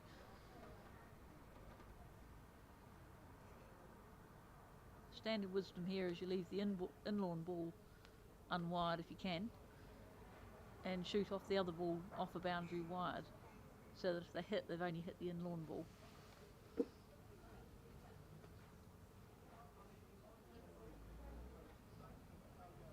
And yeah, he's a bit short on that. Normally you'd expect James to get that between hoop 2 and the hoop 2 and corner 2. Yeah, just come back to see Rick's ball. Yeah, it's makes any shot a bit more attractive, doesn't it? Yeah, so he's going to going to make sure of the wiring. I think there must be something fairly tight. So whether or not blue and red are wired, and we found this a bit the other day. It's sometimes quite hard to tell. Obviously, he has to leave him a shot, but he really wants to be able to shoot black off to a wired spot. Yeah. We've run out of Diet Coke options, Jenny, so I'll be bouncing off the walls with my full fat. I just know. Some people would argue it's more healthy for you, but I'm not convinced. Not sure your doctor would, Rich. So, yeah, I suspect he's decided that blue might have been wired. The other thing you've got to be careful of is just getting a bad referee. Yeah. Refs in the UK are much better than in many other countries. They will actually use test balls. I remember we were worrying about playing with Nelson Morrow in the New Zealand Open, and it was raining and time was running short, and we asked for a wiring decision, and we were behind, and they went and got their bit of string. Oh, okay. 30-metre bit of string, so we suddenly went, no, it's open, we don't mind, don't Yes, test it, please. Oh dear. Right, big hole down the So down the according middle. to James, half the blue, so it was wired, so he's had to leave them all of black, and it's got a couple of foot hole. What he doesn't know is Rick took that sort of shot against us yesterday and hit the wired ball. That's croquet sometimes, isn't it? That won't bother James. So yeah, we'll just expect James to tap the balls and leave himself something wired with a rush to up to hoop 3. Yeah, remind me of refereeing decisions. That might takes back to the counties where I think you were hovering close enough that we should have turned around and spotted that you were there to ref, and we got some random guy from the court who gave let's put it this way, a decision that none of the 4 players in play or Jenny thought was correct. We'll leave it at that. It was difficult. The reason was the stroke was faulted on physics, which, given I've got quite too many years of physics background, it's just horrifying to hear that. So it was a jump shot where the ball came out approximately the same angle it went in. So rather than sort of doing the pinging off a wire and going the other way. Oh, James has just tweaked it. But yeah, I mean, the thing is, it will only come out at the opposite angle if it only hits one wire. Yes. It can hit 2 wires. Yeah, if it's a rattle. jump, you can get a bit of spin going on, a bit of uneven ground, and the rattle. Or just a ridiculously wide hoop where it hits nothing. Yeah. You know, if you're going to go with that physics argument, then James has shot it at Rover before it came out at, I don't know, 3 or 4 yards offline when it reached the boundary. It isn't doable. Exactly. Yeah.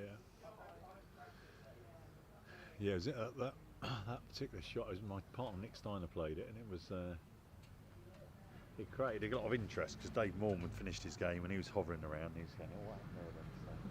So he was very much in agreement with you. He said, like, if the shot had looked dodgy and then also came out at a strange angle, then you go, okay, there's enough evidence stacking here that. Yeah, I want some evidence. Normally it's sort of sound, because if it's a double hit, you very often hear a duller kind of sound. And you can watch it. You can watch the line of the ball and the wire. Yeah. I saw you your comment on the on Facebook about double taps in GC and stuff, that you very much tend to go on sound and kind of the behaviour of the balls, as opposed to any sort of prescribed, if it's this then you will double tap, or if it's not you won't. It's just like, yeah, I think it makes a lot of sense to me that use your experience of sounds of balls colliding and where they end up and all sorts of other things. Yeah, I've had lots of experiences of things done interesting ways. In New Zealand, when I started playing 20-something years ago, what they'd do if you were near a hoop is that you had to ground your mallet, and they'd look at where your mallet ended up, and if your mallet was less than a ball's width from the hoop, it was probably a fault. Oh, so you that's sort an of had to interesting stop your mallet early. Somebody somewhere has come up with that and gone, yeah, that's trying to introduce some objectivity. that is the problem. Someone has tried to come up with an objective measure, and you know, like the physics arguments as well. Real life is just a bit more complicated than Yeah. stuff that you can calculate. Yeah. The best one being that you can't run a hoop from more than 45 degrees. Yeah. Well, yep, I can prove that mathematically, but then I can go on the lawn and prove that it's wrong. Yes. Yeah.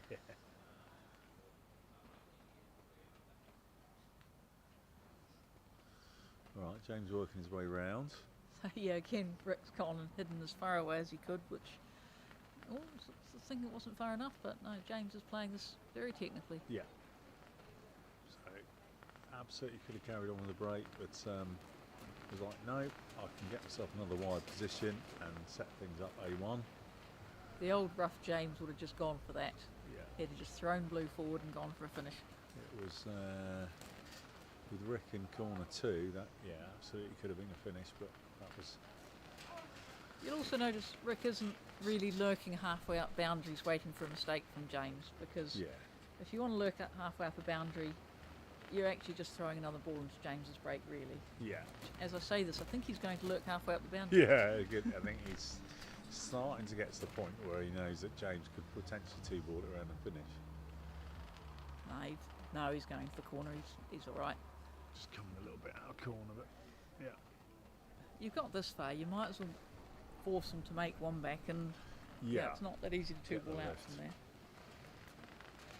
Now against lesser mortals, this can often present an opportunity with the Oppo going through 5 and 6 because middle lawn stuff.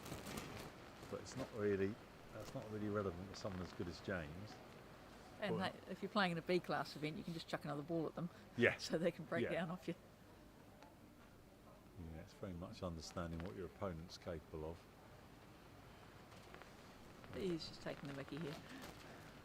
Just get a nice forward rush out. Well, he looked for his wide spot first. I did wonder, yeah.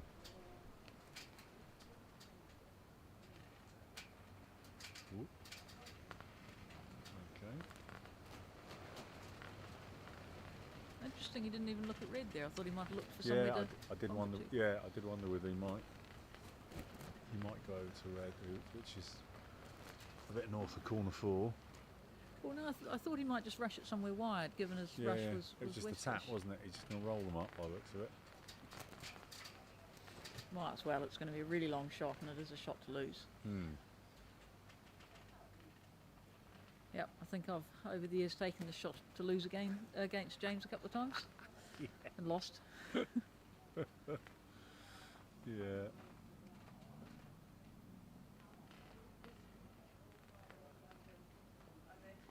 That's where James has got to be a bit careful. If you're trying to roll to a wide spot and you accidentally put a ball off, Yeah, then it becomes a very different game, becomes doesn't more it? awkward. Well, it's okay if you haven't played his ball. Well, I think he's got this blue in the right spot. Looks fairly happy, doesn't he? Sure, he'll come back and tell us if they're wide. Oh yeah. One thing I know about James is he likes a crowd. And he likes to explain what he's been doing.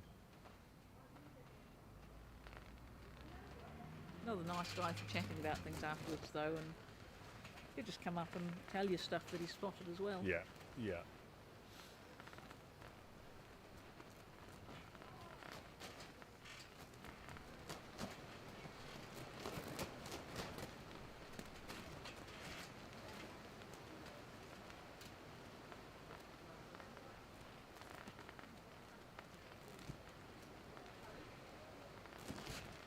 The thing is here that does make it a bit tempting is if you hit this, you're in good nick to have a chance at finishing. And you've just spent the last 20 minutes being shown why you're not going to win. Yeah, yeah. At some point, what is the best that I'm going to get between now and the finish of the game? And the likelihood is, said barring a drop in focus, it almost gets to the point, I think, where you go, I'm probably not going to get any better than this, and if I do hit, I could go round. Yeah. I think as soon as you've got that, it gets to the point where if you have that, if I do hit, I could go round, which this would be one. He's got nothing. It's wide the way It's James is proper standing wide, there. He looks quite satisfied, doesn't it? James is going, I'll wait for my turn. And again, without banging the drum too much, if you go back to when he was at 3 and James was up near 1, and if Rick had hit that, Yeah. that could be it, right? Yeah. It'd be interesting to see whether he gets any better than that for the rest of the game, because my guess is the answer's no. Yeah, I suspect after making one back, James is likely to just completely separate. Yeah, he's going to give him nothing, right? It means Rick can chase him around the lawn a wee bit, but Yeah, it's interesting, and I totally get it from Rick's perspective as well, because like you got in 4th turn, done really well, got round, made a nice lead, see ahead, and then you get TPO, and like you probably don't want to just give the game away straight away at the start of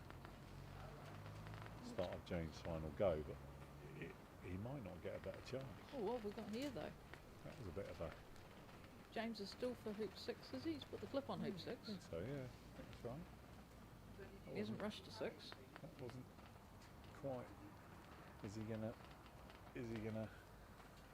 do a spectre approach to 6 off Rick with a ball that's a fair bit in norm now?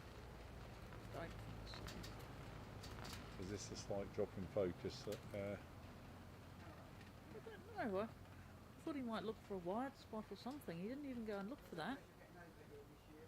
And I suspect this is just going to corner 4 and saying if you really want your shot, shoot to lose. But Rick might think that's good enough because he has to leave him a shot this time. Yeah, because he's moved red.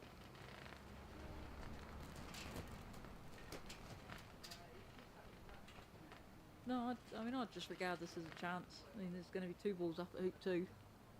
When am I going to get a better opportunity? Yeah. I've turned down my first one, which I'm busy sitting there regretting. Yeah. If you can hit one of them, all you got to do is get a good rush to one and hopefully 3 ball it round. No pressure. The thing is, in your practice, you do all these 3 ball breaks. You just got to try and put your mindset into that practice, one shot at a time. Yeah, it's one of those things interesting. I remember when I got to a point where I could do 4 ball breaks to hoop 12. Right, it's having a go. Speculative, isn't it?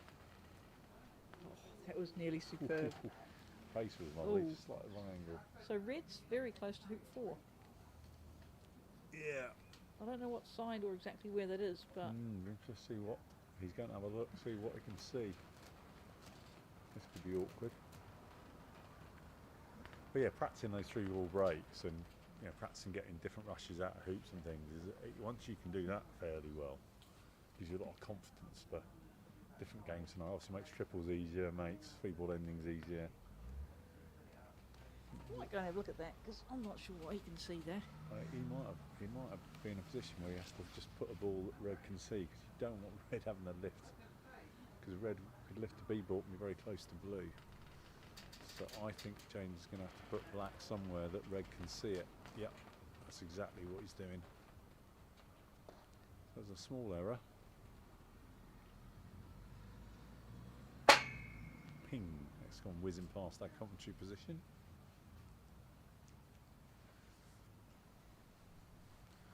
So yeah, James just said oops. Yeah, didn't want to put red there, so that means he's had to compromise things a little bit. So this would fall under. Yeah, Chris was saying there are various places to go on the on the west boundary, but all near his hoop. Yeah, so Rick's having a go at this because if he hits, he can get a break going. He's missed.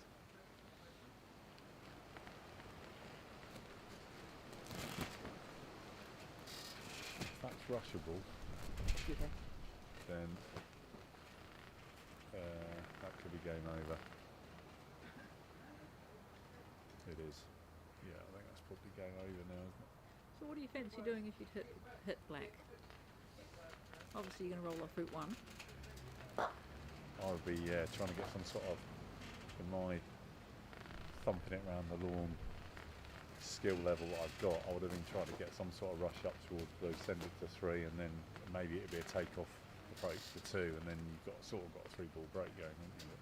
It's not easy at all, but it definitely was a chance, wasn't it? Yeah, I was fancying putting black deep. Oh yeah. and smashing through to blue. Going right through. Okay, yeah, I like that. But it does mean you've got to play Yeah. some ugly split to get back south to Yeah, black. yeah. No, yeah, I get that. If you'd seen my hoop shot today, you'd understand why I wanted to smash through to black. That Yeah, was, that was my sometimes that's pace not- of hoop running. It's not a bad shout though, is it? If you think you've got a fairly long hoop approach, then having deep reception balls makes sense because you're naturally going to want to thump through. He's not having this. He's totally gone defensive again off the last thing. That's again, Put that's that back to hoop before he's going to have to be quite a careful bit in there. lawn, but it's not hampered by 4 this time.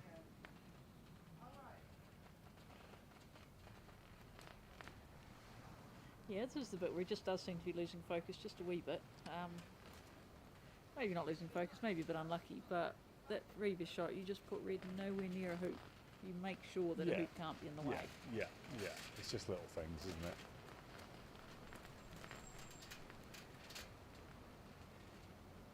Okay. I can't remember which one it was. I think Robbie Fletcher had a game towards the end of the mat, and there was I think some quite long roll shot, and he just flicked the hoop, and I think Samir commented it was unlucky, and Robbie was just saying, "No, I need to be better." I'm like, yeah, that's if you're going to want to be that good, that's the sort of standards you're setting yourself.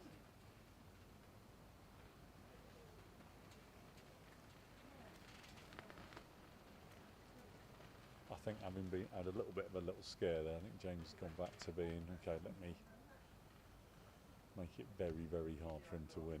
Yeah, but he's still got to leave the ball open, and Yeah, it's still still a shot, isn't it? best last chance, maybe.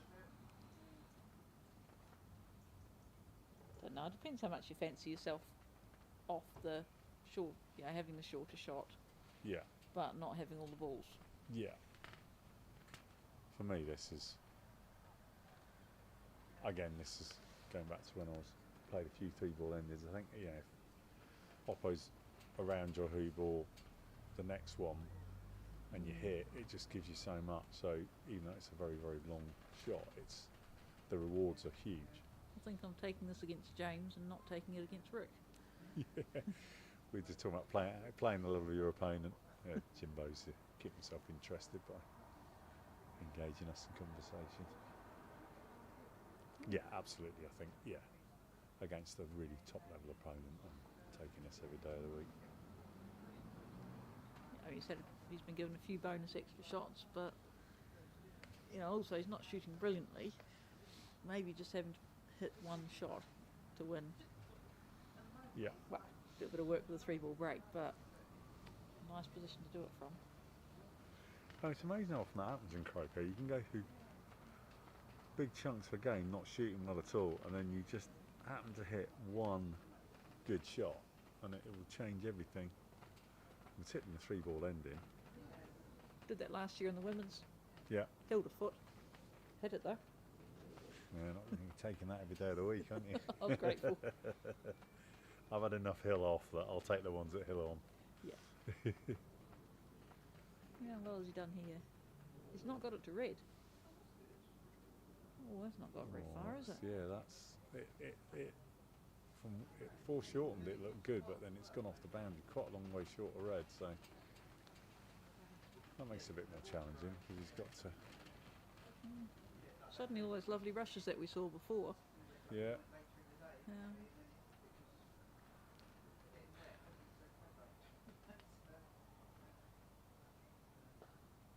The problem now, he'll want to move red because he won't want to go down to hoop 1, or go down to corner 1, which is red's hoop. And he's still got to leave red shot in. But Rick's shown no inclination to shoot. Yeah, which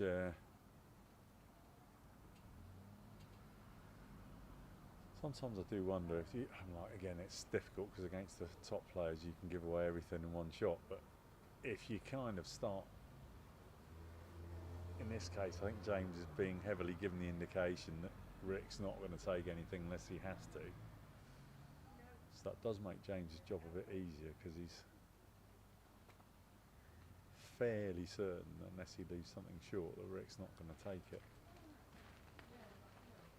I think I've probably taken the shot for everything against Robbie Fletcher quite a few times. Yeah. One day I'm going to hit it. Yeah. And he's You're owed finished one, every aren't you? time. They only need one.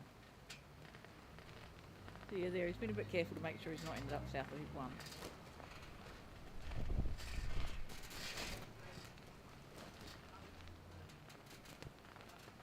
No, it's interesting. When I was part of the development squad, Ian Borridge was always saying that once you got past the first lift shot on back,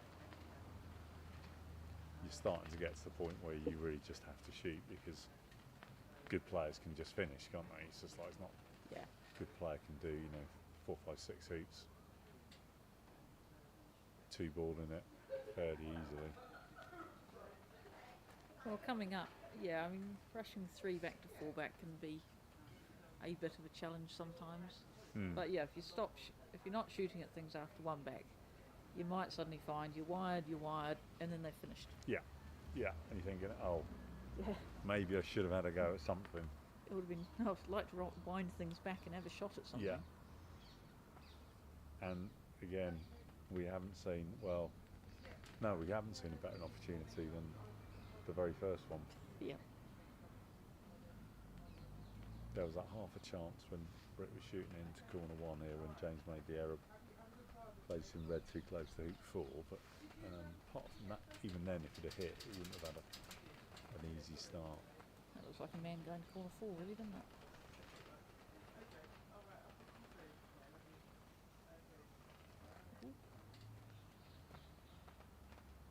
One of the things I did find interesting, and it was we had a development squad mentored match weekend, was actually the golfing knowledge for 3-ball endings between people that are just entering a class sort of level and the really experienced people. I think there is a huge advantage, less so in this game because it's experience, but I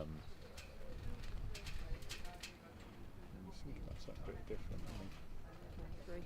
Yeah.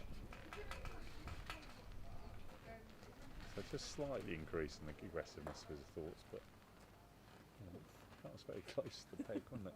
Yeah. That would have been annoying. Okay, let me play nice and safe behind the break, and then I hit the peg. Yeah. That would But be. you're right. You get a bit complacent because I've grown up around in my croquet career around these people and Yeah. learnt so much, and made all the mistakes, and I still do. But I've been lucky enough to learn from loads of people. But yeah, you get a lot of people that just haven't been exposed to that. We got a very promising player coming through, a guy called David Fuller, plays for Dorset, and he took the game up a couple of years ago. What, sorry?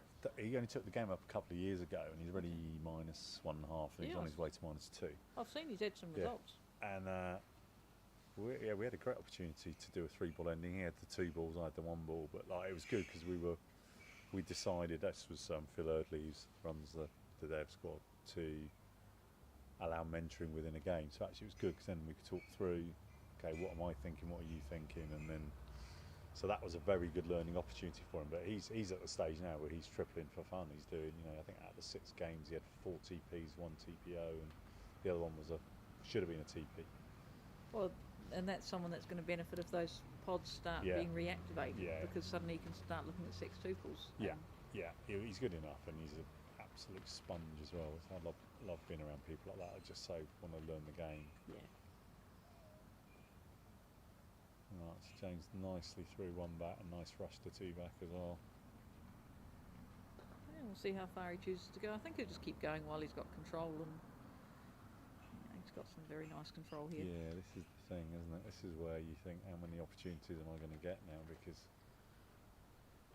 James obviously is where he's giving away the lift.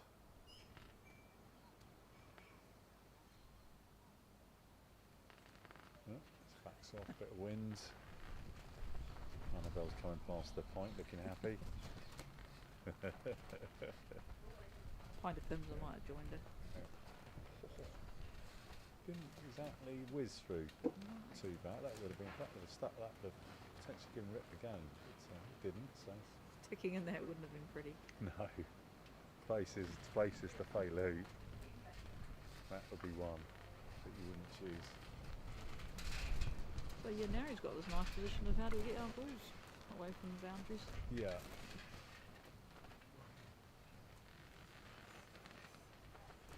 So through 2 back, giving away a lift. not got a good approach to three back. So Well, this is going to be a super shot. This is going to be a right old split. He's getting something else to watch off where black's going off on the east boundary and blue's going off somewhere. It's going to be blue to corner 2. It's Yeah, going to be reenacting that contact leave. This is going to be a right old thump, I think, isn't it? I did not Well, have the power for that shot. That's beautifully For played. most people, that would be a thump. For James, it was just a nice, smooth, heavy split. That's a That was beautiful quite shot. good. I'm just watching that going. I've seen it, but I definitely won't be able to play it that way. I think I'd be struggling to get the ratio right and get them both off. Because that's so easy to get that effortless. ratio wrong. You could have a disastrous result there, really, couldn't you, if you're not careful. Yeah, you just really desperately want them on the boundaries. That was a gorgeous shot. Gosh. If you want to see an example of great timing with a croquet shot, watch James Death. That was brilliant. He's probably not your strongest fella either. He's not a No, regular he's not gym like, goer. No, yeah, he's not a gym bunny, is he? Let's put it that way. And we'll leave it there. But yeah, that's just great timing, isn't it? So Rick's shooting at the ball that James doesn't want to use. Get your 13 and a bit yarder, then you've got your massive long takeoff with hoop 2 in the way. I don't know whether I'm more observant at counties, but it seems like these sort of turns at counties that two people can do ridiculous things. What did we have? I'm trying to remember the turn now. Let me try and gather my thoughts. Chances of losing a ball here. Yeah.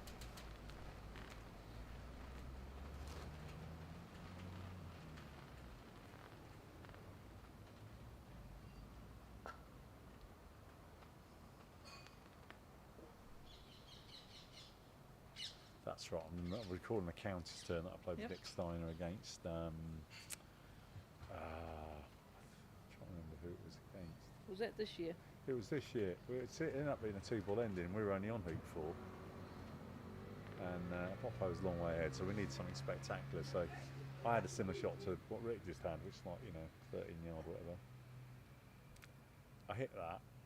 Nick didn't fancy a big split roll, so he took off and landed me right in front of that hoop 4. I then ran hoop 4. Nice. He then shot back at the ball in corner 2, managed to hit that. And I then tried a huge split, trying to put the ball on near peg and get in front of 5. And I was about 2 inches short. That's good fun. You sort of see weird stuff at counties. I quite like that. It's just like desperation can create some amazing croquet.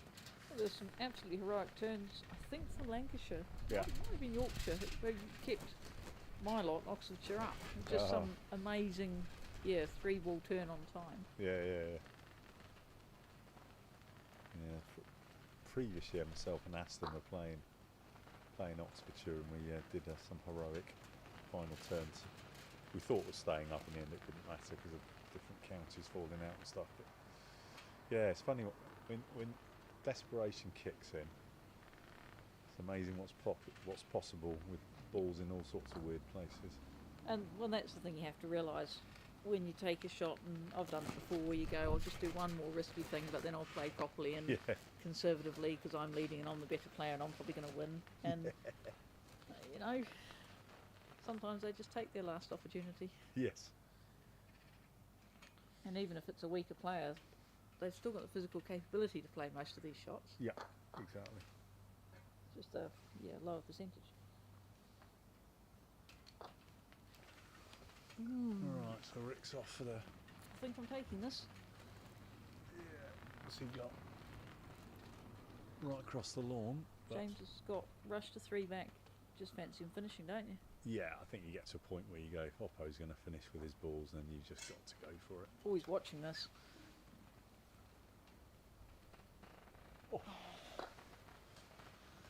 Had a sniff from a very, very long way away. Yeah, you can see why he's watching that. That was but very smooth. Well, that should be there. I think so.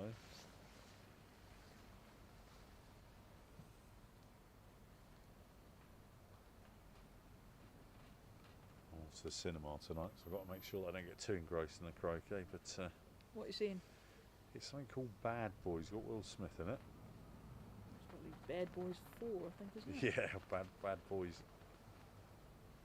Can't remember what number it is now, but yeah, it's going to be. Seen a few films lately. I do not recommend Dune 2. That felt like a call to holy war rather than a sci-fi film. It's a bit disappointing. Yeah, I did Um, see it. It was like, yeah, I couldn't quite decide what I made of it actually. I kept There was a thinking, lot of hype, wasn't when's it going to become fun? there? Yeah, it was a lot of. Went to see Civil War. Yeah. Probably 4 groups of people walked out of that during the movie. Wow, okay, Mate of mine said Chris will like that. Chris did not like that. okay, And then we went to see If. Go and see If. right. It's absolutely delightful, lovely. Yeah, it's more or less a kids' movie, but it's just Fantastic. really, really nice. Fantastic. Yeah, I think the other good film I saw recently was the Amy Winehouse biopic. It was tragic, but it was really very well made. One I didn't enjoy was the latest Ghostbusters, which is just like, I think just, Really? yeah, didn't really do it for me. I was in my head comparing it to the old films that I enjoyed very much. Oh, disappointing. I thought they might be quite good. It's something Chris would never go to, so Yeah, I yeah. thought maybe on the plane I'll get to see it. Oh yeah, Wasn't on the plane, unfortunately.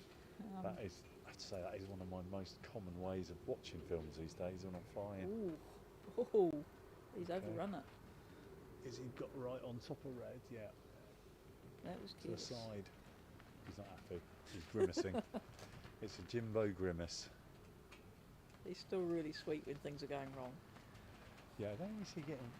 Don't really do angry, does he? Just sort of does. Oh, okay. Like this sort of curiosity of. I've known him about 20 years, and I think I've seen him angry once. Yeah. No, he's got a lovely way about him. Good way of approaching life as well as croquet. Things happen. Hey Yeah. ho. So wherever this ends up, Rick will definitely be shooting. Trouble is, you can't really join up with that blue very easily. Well, he can, but you're giving yourself a 8-yard pigeon. Yeah.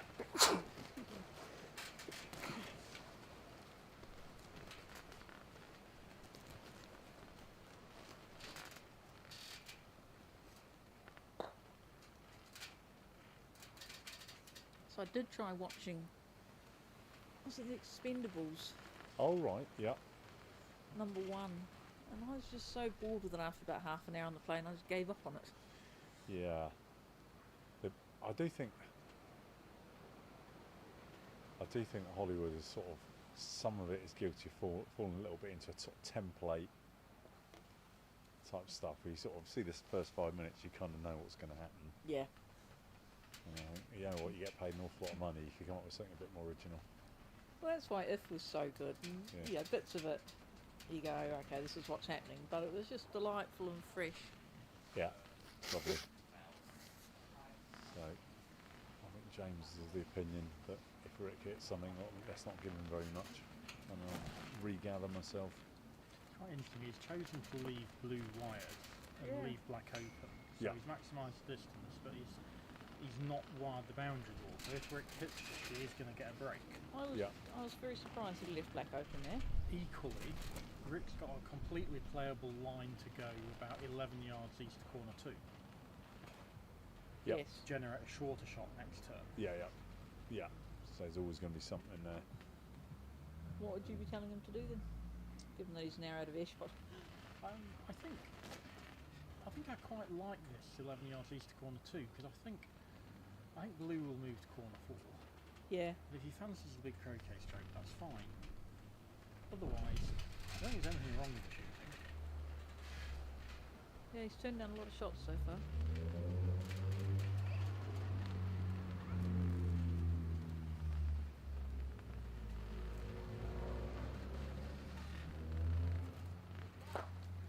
So that's simply not doing enough. Blue will move to corner 4 now. Yeah, that's just not very scary, is it? And he hasn't really shortened his length of shot by any significant amount. if blue goes to corner 4, can you go in the middle of the east boundary? Yeah, you should go to the middle of the east Yeah, boundary. let's go. Right, okay. I'm going to have a shot. But I mean that's longer than what you were proposing before. It is. Well, Oh no, it's we're leaving. slightly longer. Here we go. Um, We've got a 2-ball game. I'm not unhappy with this, with Rick, particularly if it's missed. Yeah. So I am going to shoot Oh it. dear. Some people in the pavilion might be unhappy with it. Yeah. I think that has gone to the clubhouse, isn't it? Yeah. I think the blue ball was sent to get the point in early. Yeah, a few years ago he cracked Alison Sharp on the arm. Oh.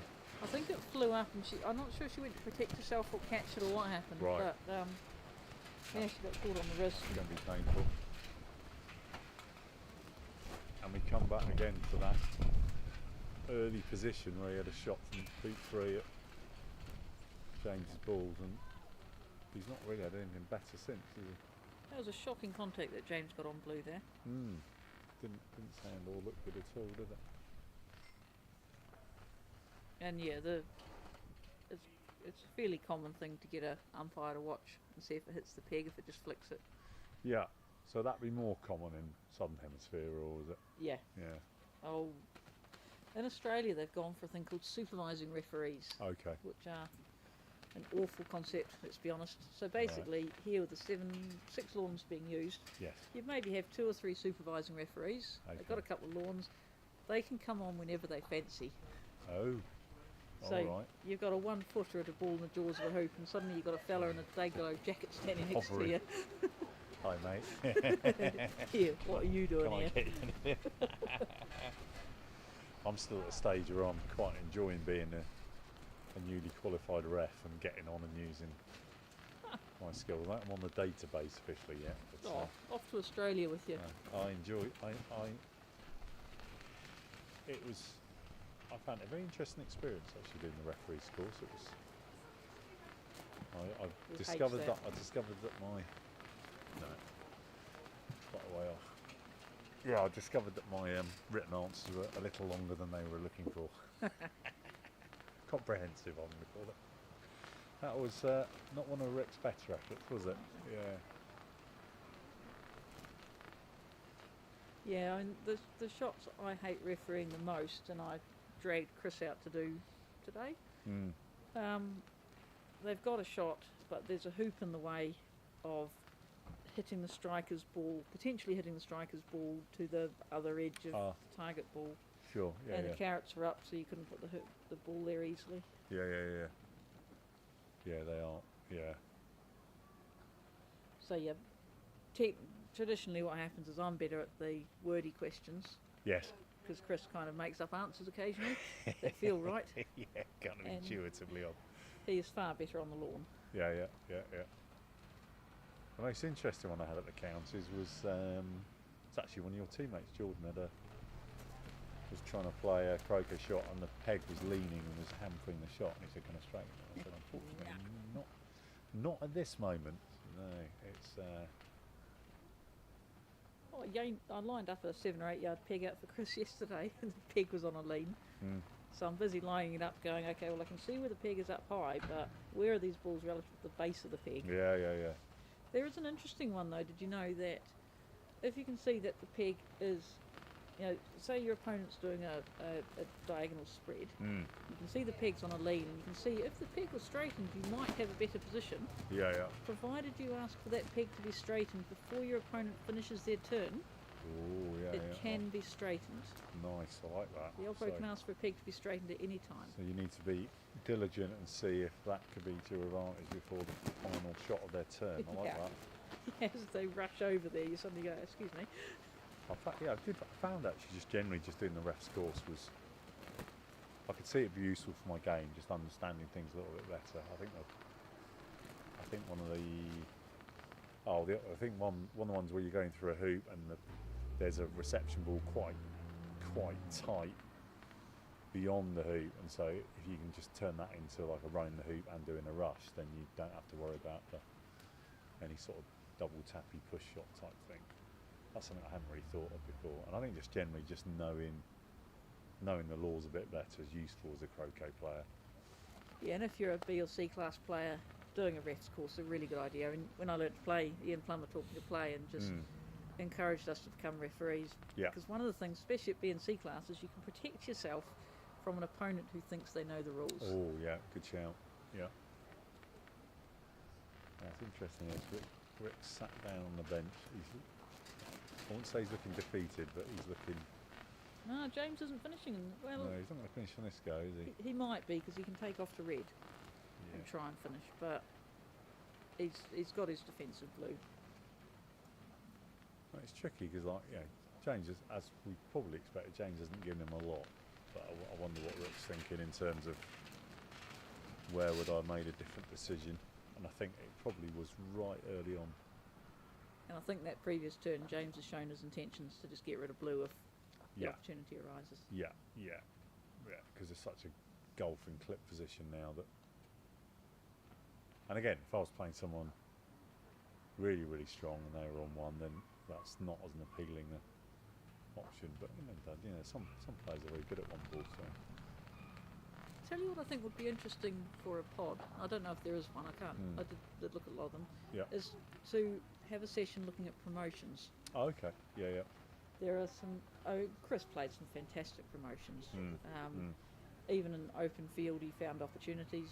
I had a couple Yeah. in my game today, and they do open the game up for you a lot. And lots of people just don't see them, Yes.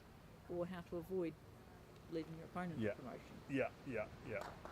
I think you're right. I think that's not an often discussed topic or explored topic. It's something Robert Fulford's been quite innovative with as well. Yeah. And yeah, maybe just another couple of pod topics would invigorate things Yeah. a bit and get some of those folks Yeah, back. I think that's the key. Is I think just refreshing things, and I think one of the things that's been encouraging this country is that a couple of years ago, obviously the original development squad was done by Ian Burridge, then Alison Mom took over a bit, and it was me. Now Phil Early's been running it for a bit. I would say a few years ago we were running a bit low on players that were genuinely international potential. Yeah. For the last year or so, it's suddenly changed round. We've got an awful lot of high quality, not necessarily always young players, but players that have clearly got development potential. And I do think that then, as you said, opens up the possibility of going, okay, can we at least have maybe some regional pods and start talking about some of the slightly more interesting variants of the game and topics that are not commonly taught. Yeah, and you got more people moving towards TPs, towards better knowledge about TPs. Maybe they're doing standards and they're ready to move on to delayed triples. Yeah, exactly.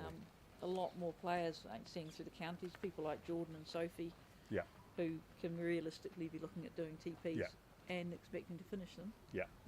And some of those players that are now getting to the point of looking forward to maybe sextuples as well. But even just the sort of fun things of the game, and it can be a bit dour, but if it's presented well enough, just some rules get-togethers as well. If it's presented in a way that is engaging. Absolutely. He's got that one. He's hit that one, and then it's like, okay, right, just got the Roll up to hoop one again. yeah. And maybe this time sit in front of hoop one. Yeah. Very little to lose at It was this a good, stage. well, that was again something you picked up on early on, wasn't it? It's like, what do you do? Do you just sit in front of hoop one and give James a shot that if he misses is very costly, or do you shoot at James' ball in corner two? And I think again you're right, in hindsight maybe it wasn't the right decision shooting for corner two. I wonder if this time it might be a better decision shooting to corner two though, given how far progressed James. I don't know. Yeah. Yeah, obviously if he doesn't get in front of hoop one. Yeah, I think you're getting to the point now where you've got to just. Oh, he hasn't given that anywhere near enough, sadly. And It's a universal offset of what happened last time. blue's far too far south because you can't take position. I mean, you can try and get wide position, but if you put blue peg high. Yes, then you've He's got in that. front. Got the yeah. I totally get your point now. But And Chris was highlighting that to me yesterday in one of the games. I think it was when Dave and Allison pegged us out. yeah. So I think he's looking for wide position with this one, which obviously that's a much more delicate shot than if blue was up peg high.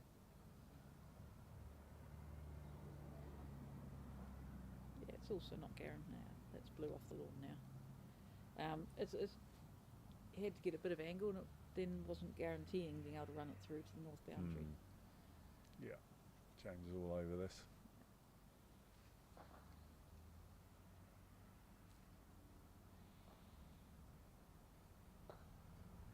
Being a bit more careful with that one, wasn't he? You see that? You see the you can actually feel the different focus, couldn't you? Yep. Like, this is important. And we'll see him move red, because there's no point just leaving red there to give him an opportunity. Yeah, to run the hoop. yeah. Just make him play that extra long shot in to hoop one. So with him only needing a couple more hoops, it's a hell of a good night from different blue. job. Yeah, I think fairly confident he's going to hit the peg from there.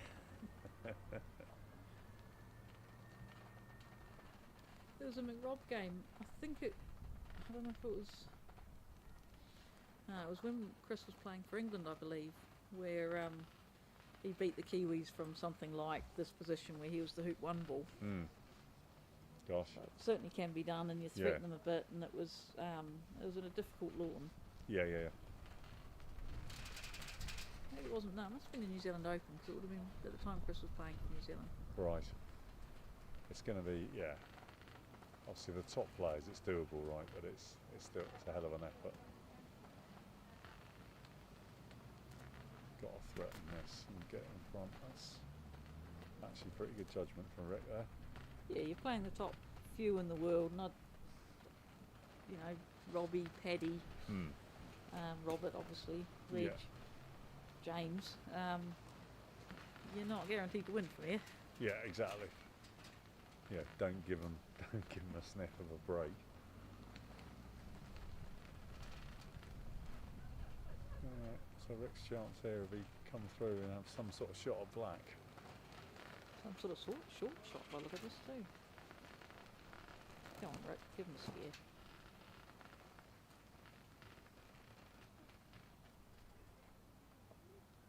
Ooh, okay.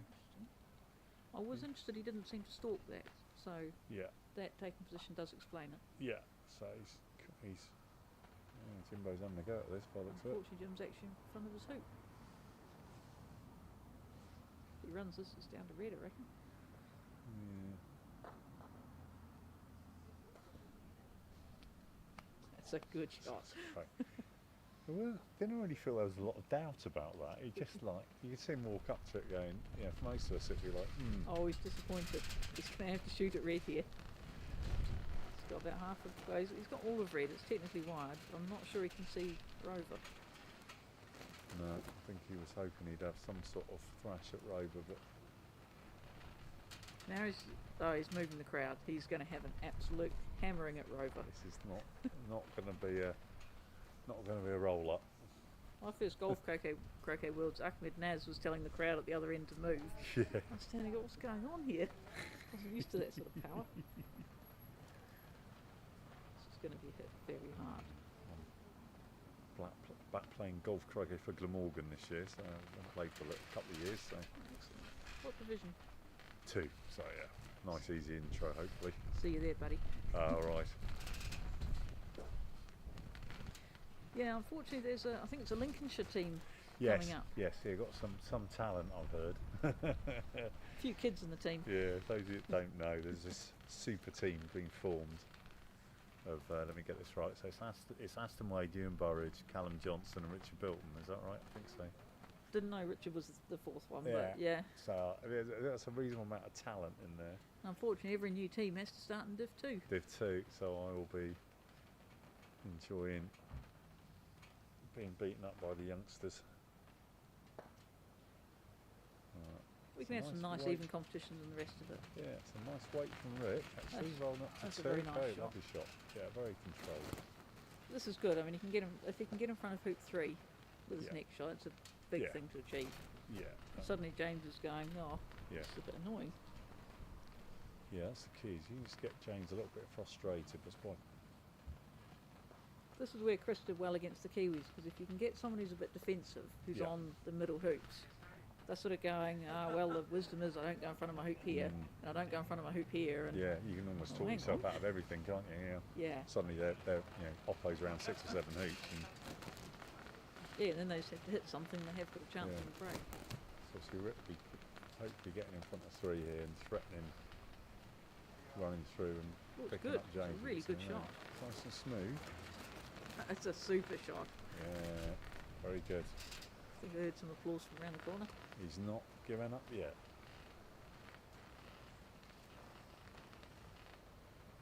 Yep, he's in front. Yeah, James doesn't want to give him anything, quite rightly. So as long as Rick, and it's difficult though, but as long as Rick can continue to make his hoop and get in front of the next hoop, Yeah. he keeps it fun. Yeah, yeah. Yeah. It's just starting to introduce the, I could potentially lose this Yeah. from a what seemingly desperate situation. Suddenly you're like, oh. Yeah, a position where Rick wasn't taking on shots that might have given him a slim chance, and James was just dominating everything. Yeah. My eyesight isn't good enough to see that. Looks like it's in the jaws, but I might be wrong. No, it's a Not bit the sideways. jaws, it's runnable though. Yeah. James is looking at where it can go. This is another horrible New Zealand rules belief at one point. There was one of our refs believed that if you hit the ball hard enough, it was going to be clean. Oh, okay. Because the ball was going to go through the hoop and be out of the way in time. Right. Um, Okay. I've got to tell you, I hate refereeing those. So I tend to walk up. If you've got that shot, I'll ask you how hard you're going to hit it. Yeah. And Ooh, hello. yeah, an inside part of me dies a bit when you go, I'm going to hit it really hard. So what can Rick do here? I think he can just hit black. Right, I'm going to have a quick loo break and come back for the excitement, I think, because this is... It's not over till the fat lady sings, is it?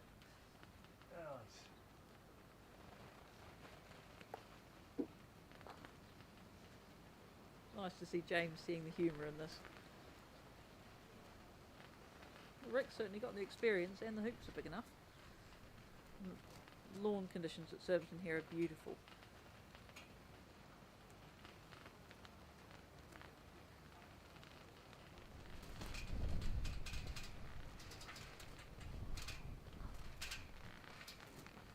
On that nicely with a rush, and there's a bit of head shaking coming from James. But But the one rebound doesn't fall. Yeah, I didn't think you could actually play that shot and not make a roquet hitting the wire. Yeah, I hit nothing but far wire, which came straight back and split it out and spun. You hit the far wire and it just came back. That's hard. I'd like a cup of coffee with loads of milk and 1 sugar, please. Very weak. Instant, please. Milk for the spot of coffee. Thank you. There we go, the world now knows my coffee order. Well, it's given a bit of excitement to us, James. Annabelle's.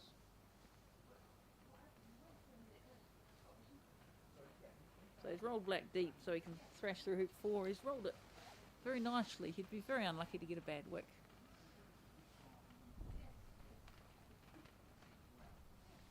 Oh, he's not in front. Be disappointed with that.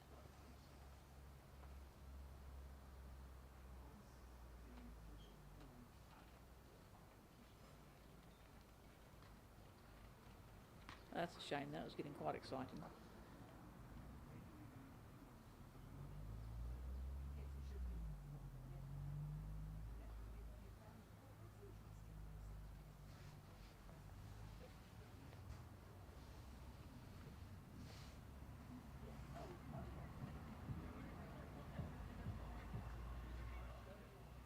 If you're wondering how the other games are, I think the only other live matches are going on lawns 5 and 6. He's had to go up the jump and failed it right in front. Yeah, everything else is played. Everything, yeah, James has confirmed everything else is plate as he manages during his match. Unfortunately, Rick didn't approach hoop 4. He had a very angled, longest shot at Penalty, now pegged out game yesterday. Yeah. Played an absolutely super jump shot. Not only got through, but went down to the peg. Wow. Yeah, that one unfortunately come back, but That come back giving a wiring lift. might have been the big chance he was looking for. That. James was feeling a bit worried when he came by before. Yeah. You don't really want to leave your ball right next to your opponent's suit, even if it wasn't deliberate.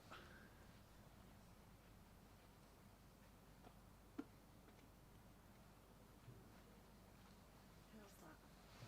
Oh, rock. That looks lovely. There we go. Yeah. Thank you. Doesn't need any more Lovely. coffee. Lovely Sophie's keeping my co-commentator refreshed. One of the nicest doubles partners I've had the pleasure of playing with. Had a fantastic counties this year. A couple of years ago, Sophie McGlenn became an honorary social member of Essex because we had a spare spot at dinner and drinks, and she was most welcome. Oh, that's a good shot, isn't it? Oh, it's coming, isn't it? Oh, he's definitely having a go at that. Yeah, but if he fails it, he's going to leave a wiring lift, and Yeah, that is a There good we go. point, actually. Is he better off just nudging it into an open position and... Yes, see exactly what he's doing. oh, it's rolled on a bit. Ah, he's clearly had a look at that and seen that Yeah, he's he's safe. walking off, looking fairly happy.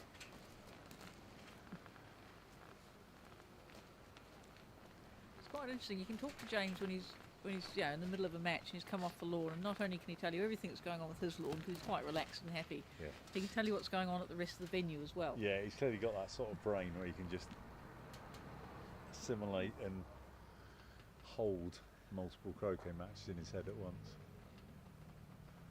Whereas I'm sometimes not even knowing what's going on in my own game, let alone anyone else's. So I did have to ask someone who Louise was playing, and she double banked on the lawn this morning. He's got to have a shot at this, unfortunately. Yeah, Rick's trying to go. If he goes through the last two, he might have a shot at pegs where he's going to go. But I think at some point you just got to go. I've just got to hit. Oh no!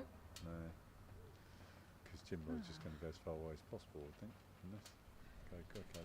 Jim will try and wire him from the peg going on the opposite side of the lawn. Yeah. So yeah, if anything, if you're going to play this shot, go the other side. Yeah. Okay. Yeah, makes sense. Yeah. Jim will try and lag to the other side of the peg. If you hit it, you've got to rush somewhere near hoop 4. Yeah. So you got to threaten me. If you don't get the lag right, I can rush you to my hoop, as opposed to that side where you're rushing away from your hoop. So you'll run this Makes fairly firmly, try and get the hoop out of the way. See if we can get a proper contact on this one. I think this is hit in the middle. Yeah, I think you can.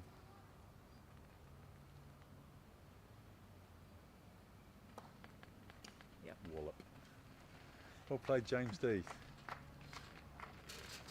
Well, I think I'm putting off to go and watch my film. Plus So 16, thanks very so much, yeah. Jenny. I very much enjoyed that, sharing the co-commentary with you. That was good fun. What was it 26 TPO 16? Yeah. Let's get that right. Yeah, So what was your film again? Oh, it's Bad Boys. Bad Boys. Yeah, well, that's a cerebral masterpiece, but I think it probably will be Absolutely. quite entertaining. I think it will. I like Will Smith. Yeah. So I'm playing at Watford tomorrow, so I won't see everyone then. I think it's Father's Day, isn't it, on Sunday, so it might be. This might be my last visit. We'll see. Depends what my dad wants. Depends what my dad feels like doing on Father's Day. I might end up coming down here and having a couple of beers. Oh, good luck at Watford. Thank you and, very much. See you in the counties of, the Gold Croquet counties. Yes, I look if forward not to that. before. Be good. Yeah. We'll leave Lovely the, catching up. leave the viewers ready for game 2. I'm sure they'll have a short tea break. And Oh, tea, there's a thought. there we go. I've ushered the magic word there. Might find Chris and drag him out here, or you Yeah, might well, have if to you watch can get the great Chris Clark out here, what a combo that would be. Chris and Jenny. Cheers, viewers. Thanks, Reg.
unopened, so Right.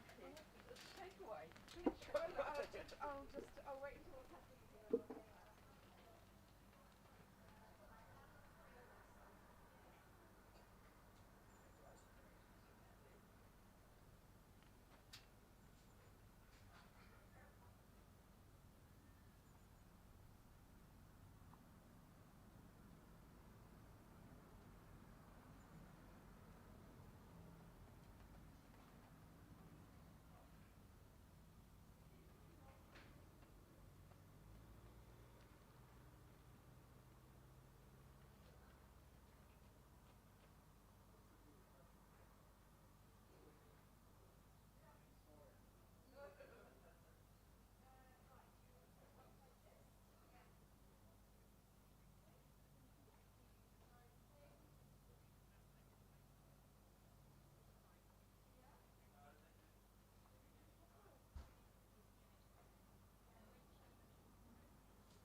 thank you for watching, everyone. Hope you've enjoyed your day of croquet today. We'll be back tomorrow for the semi-finals for the Women's Championship and the Men's Championship. Hopefully starting play at 9:30, and I've been informed that both competitions will be a best of 5 semi-final. Okay, see you tomorrow.